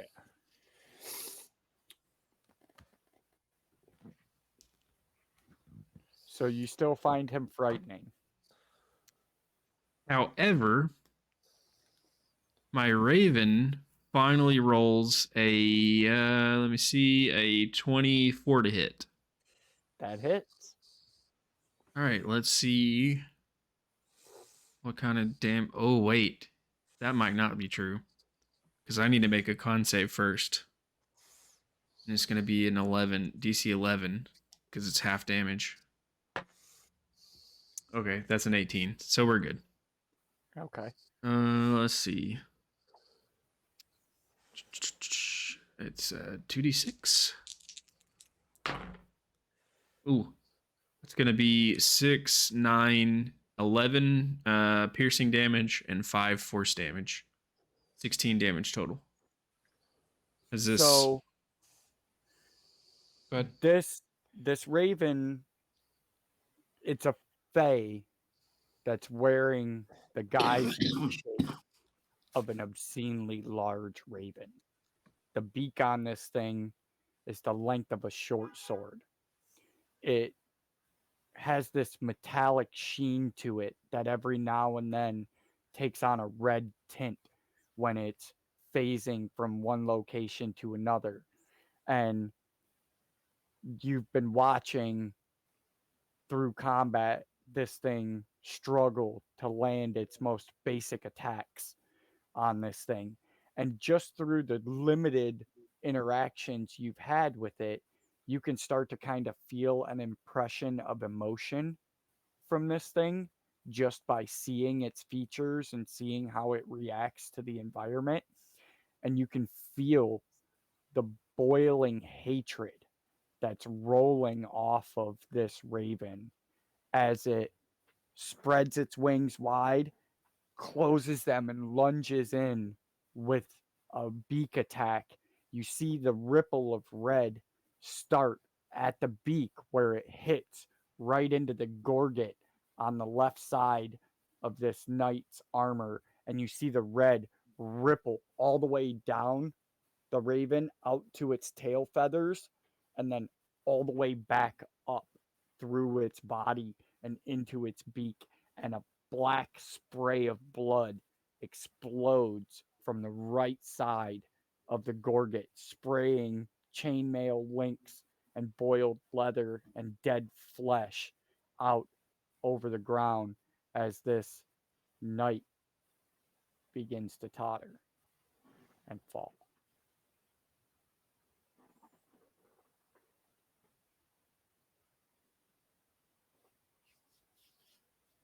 Hell yeah. It is about time.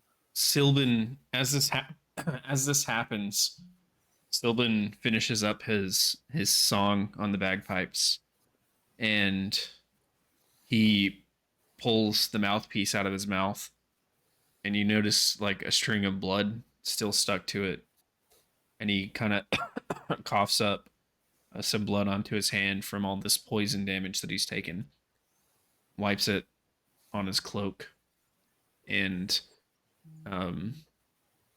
assuming no longer feared because the night has fallen, pulls his rapier out and looks towards the skull. And that's my turn. Keelgaunt, that brings us to you. Okay, so this knight is dead. Yes, it has Um, fallen over stiffly in front of Curzon and what's the this bird. what is the position of the turkey things? They are coming into the eastern tunnel. They're getting ready to hit actually right after your turn, right as Phil's turn starts. They will have reached the booby trap. Okay. Um,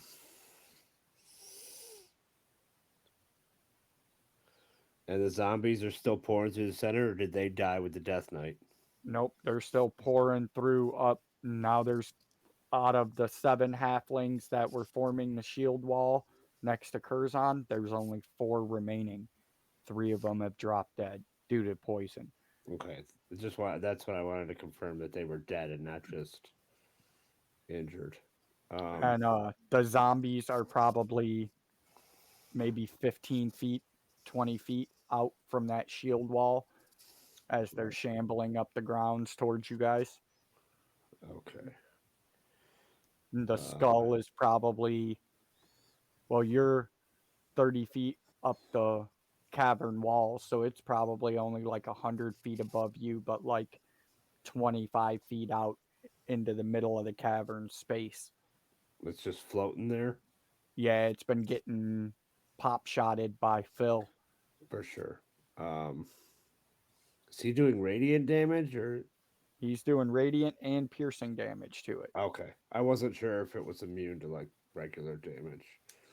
Um, It's certainly not doing double. right, for sure. Um, so how far did you say the turkeys are from me?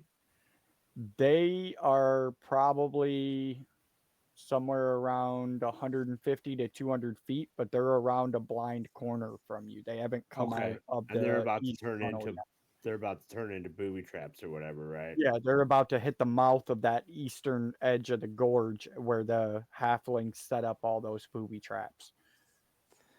Okay. Let's see. The skull. I can't. It's kind of floating in midair, so there's not a whole lot I can do about that. Um.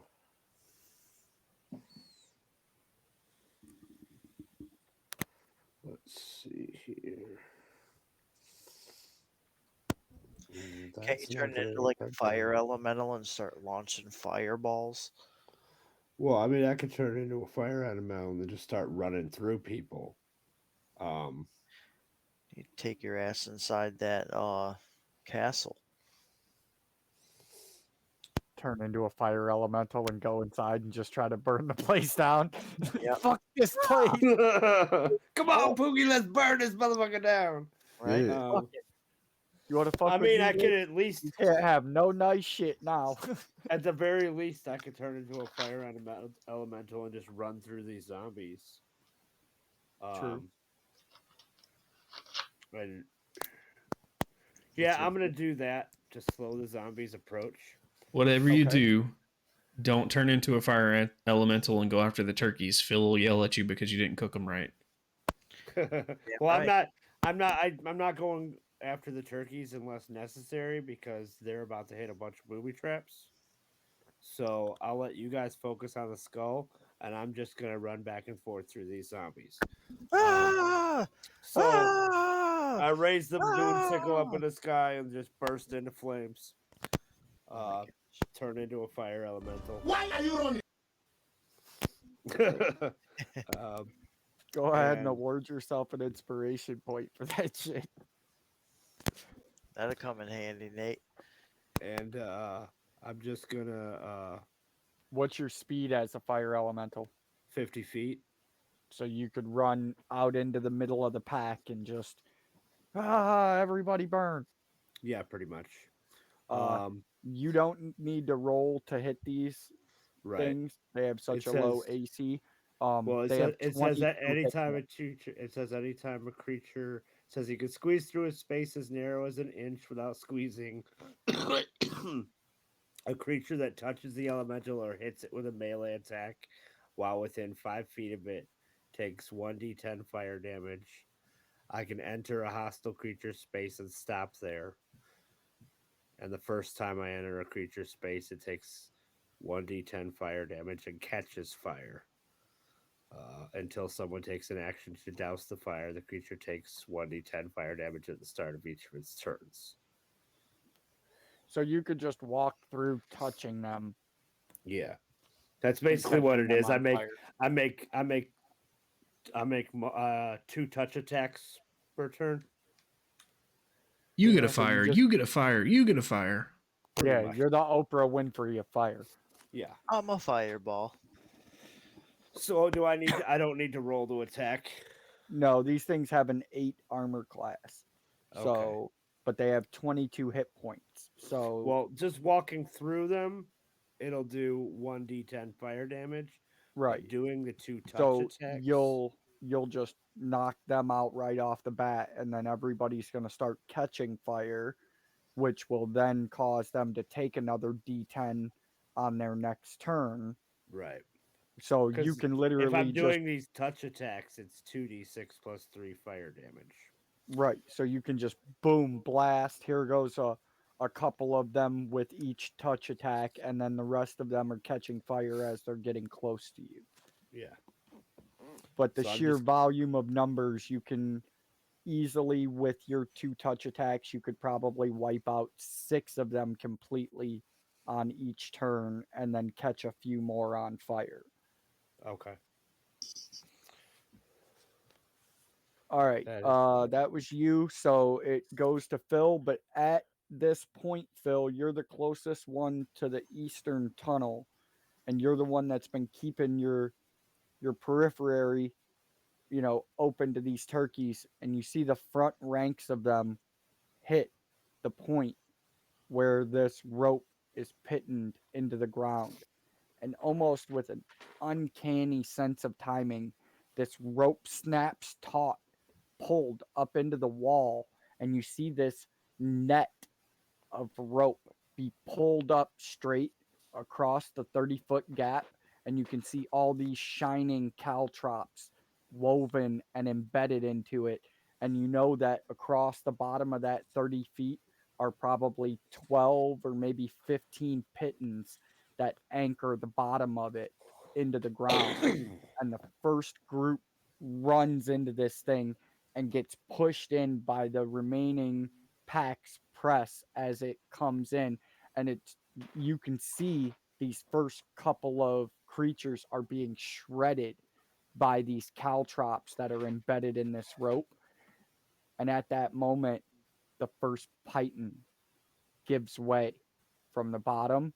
And as it gives way, an eruption of this white fire out of the hole that the python was drove into erupts out and just blows and starts pulling the other pythons and setting off a chain reaction of an explosion as each python is pulled from the ground.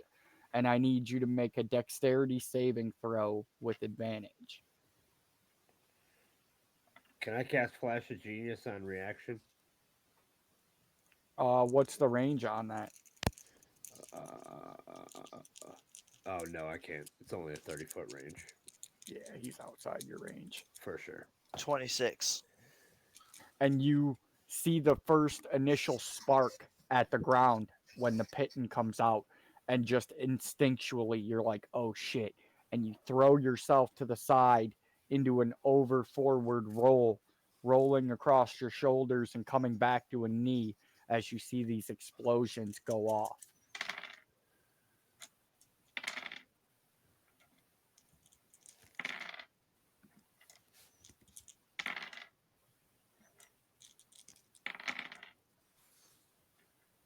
And just boom, boom, boom, boom, boom, boom, boom, boom. This explosion rocks the whole side of the chasm. You feel the vibration come through the rock. And as the dust begins to settle, you can see that there's a giant, probably 35 foot deep crater that's just covered or carved into the side of the rock face, and the whole stone floor where it was up to the crack in the floor is gone. It, and there's no sign of the rope or the turkeys or any of the remaining pythons or anything. It's just scorched black rock along the wall, and now the crack comes all the way up to the cavern wall, and the distance stretches probably from about 30 feet in front of you to probably 60 or 70 feet back behind where the tunnel opens. And it's your turn. That's pretty crazy. Yeah.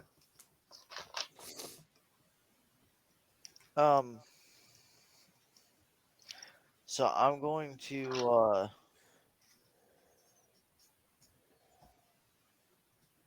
I'm gonna start shooting at the skull guy. Okay. All right, attack number 1.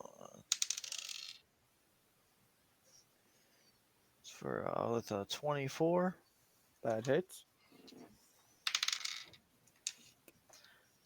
It's 15 piercing. 15 piercing and 2 radiant.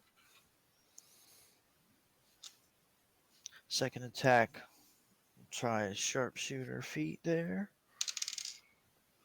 Oh yeah. That's gonna be also a 25 to hit. Okay. 3, 6, 9, 19 piercing and 3 radiant.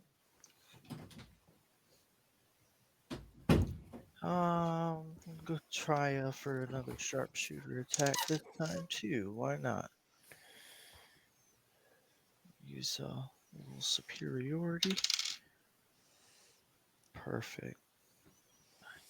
That's gonna be a 24 to hit again. Okay. And that's gonna be 7 plus 6. It's 13, 23 piercing damage and 3 radiant damage. So, explain to the party what happens after the third shot leaves your bow. Well, my first 2 shots, they took out a couple of larger chunks of the skull than previous shots. Unless you were really paying attention, you wouldn't have caught that. But that last shot, when it hits the bow, the extra positive charged energy that I have from that gnome breaking his bow on the ground, it reacted with my dragon bow. And as my final bolt or arrow was leaving the bow, there was an extra bright flash, as you could hear the difference in speed of this arrow from the one fired previously. The It audible you could hum you of it. yes. And it flies up towards the skull, and I want to say it probably hits it like in the left cheekbone area, and you can see that whole quarter of its head just gone, exploded. And you've fired this bow numerous times. You've become accustomed to knowing just through experience when a shot rings true and when it doesn't. And the bow almost has its own pitch to it when the string releases and sings. And you don't realize it until after, when the clarity settles in after the fog of combat, that the singing from your string on those last 3 shots you thought had an echo to it, but it was actually the string on this horned short bow that was laying on the ground broken, that was vibrating in tune with the frequency that your bow's string was vibrating with. And it actually scorches your gloved fingertips as you felt this extra burst of energy charge through it on your final shot. The arrow rips up through the left cheekbone from the underside, shearing off a large piece of the skull and rocketing out through the top of the center of the skull with a burst of white energy. And you see the stone skull that was glowing this verdant green drop, and that green glow actually stays there in the air as the bone skull begins falling down towards the stone floor. And then you see this green energy kind of form into a little cloud, and then it just slowly makes its way towards the citadel and flows into the stone. And that's where we're going to end tonight's session. Good job, gentlemen. I'd like to give Nice. the distinguished awards to, first of all, Sylvan's Raven for getting the honorable kill on the Death Knight that everybody struggled with. Then to Phil for the HK on the Lich. Fill the kill. Then to Kilgaunt for his ingenious, flexible use of the Wall of Stone spell, which has saved the party numerous times over these last 2 episodes. So hats off to you, sir, and to Curzon for standing true in his faith and trying to shield a comrade that was already lost to the evil Death Knight. So thank you, everybody. Great session. I can't believe we got through all of it. I didn't think we were going to make it, especially when you guys were struggling to put those last few points down. And I hope anybody who was watching enjoyed, and I can't wait for the next session. Well I hate done. to see what's coming after that. That was Only gonna get pretty. better. Maybe I should have gone inside the Citadel and burned the motherfucker down. I'll never get such No great problem. rolls again. I was on fire all Yeah. night, and I Yeah. You did were. ass ton of damage. I was literally on fire and couldn't do as much damage. It's Yeah, okay. no, okay. you were putting up solid numbers all night, man. That was great. If they wouldn't have had that consistent damage incoming, that Death Knight would have took out a lot more people. We would have been hurting. I couldn't believe it. Like, I only missed like 3 shots. I took like 35 shots. Yeah, dude. And Well, each it's just one like it did was just over like the 20 dragon, damage. man. Seems that I did like 300 points of damage tonight. Well, it's just like the dragon, man. When we took the dragon out, like yeah, I was just running up the wall. just yeah. All right, Nathan, sign us out. Anybody else got anything before we go? No? All right. Onward to the next part of the dungeon. I enjoyed it. This was an intense fight. I hope we can find an opportunity to rest now, because I've used basically all of my spells and I have a crap ton of spell slots. I And can't between anymore. this session and last session, I have 3, 4, 5, 6, 7. I think I have 8 spell slots left, and most of them are low level. So Yep, me too. we're looking ragged here. So hopefully we can get a rest in pretty soon. But I Is really anybody enjoyed it. hurting really bad? I had never got hit one time. I'm approaching half at this I point. took a lot of damage. You did? Yeah, Yeah, oh yeah. Yeah, he was up in the Curzon took some bombs from that Death Knight. He did. He formed did. a bulwark for you guys. Can I cast heal on him? Sure. You guys are effectively out of combat. Use my only 6th level spell. Okay, so Oh, if we can do that that. also gives me. Okay, so let me roll a d4 and I can give you a total.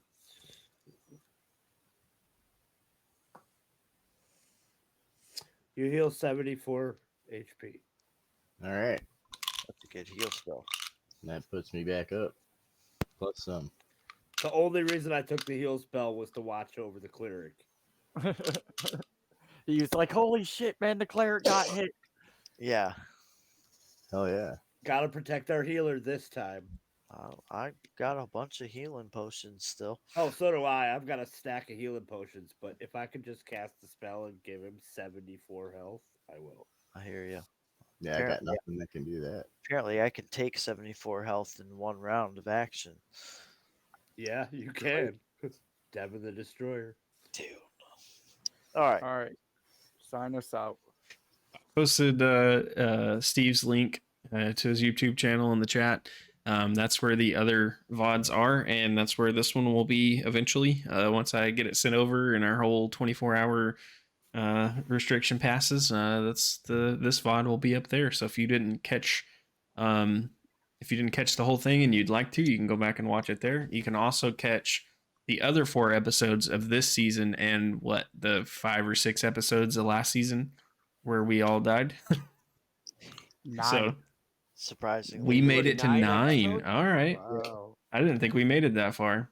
Yeah, you We guys gotta were at on least make it to episode 10 9. this time. Damn. Oh yeah.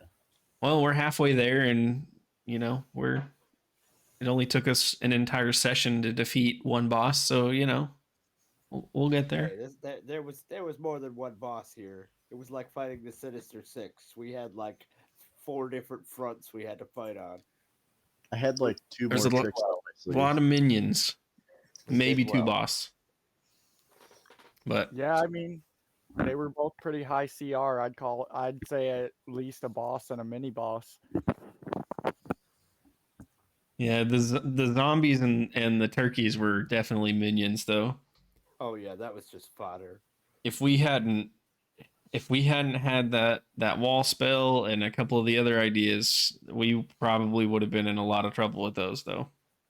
That wall spell, the moonbeam, the wild shape, all that helped. So, but like I said, go give Steve's channel some love. He's got some other great games. He's got several games that I'm in. I don't know why he keeps putting me on the channel, but I enjoy playing with Steve's.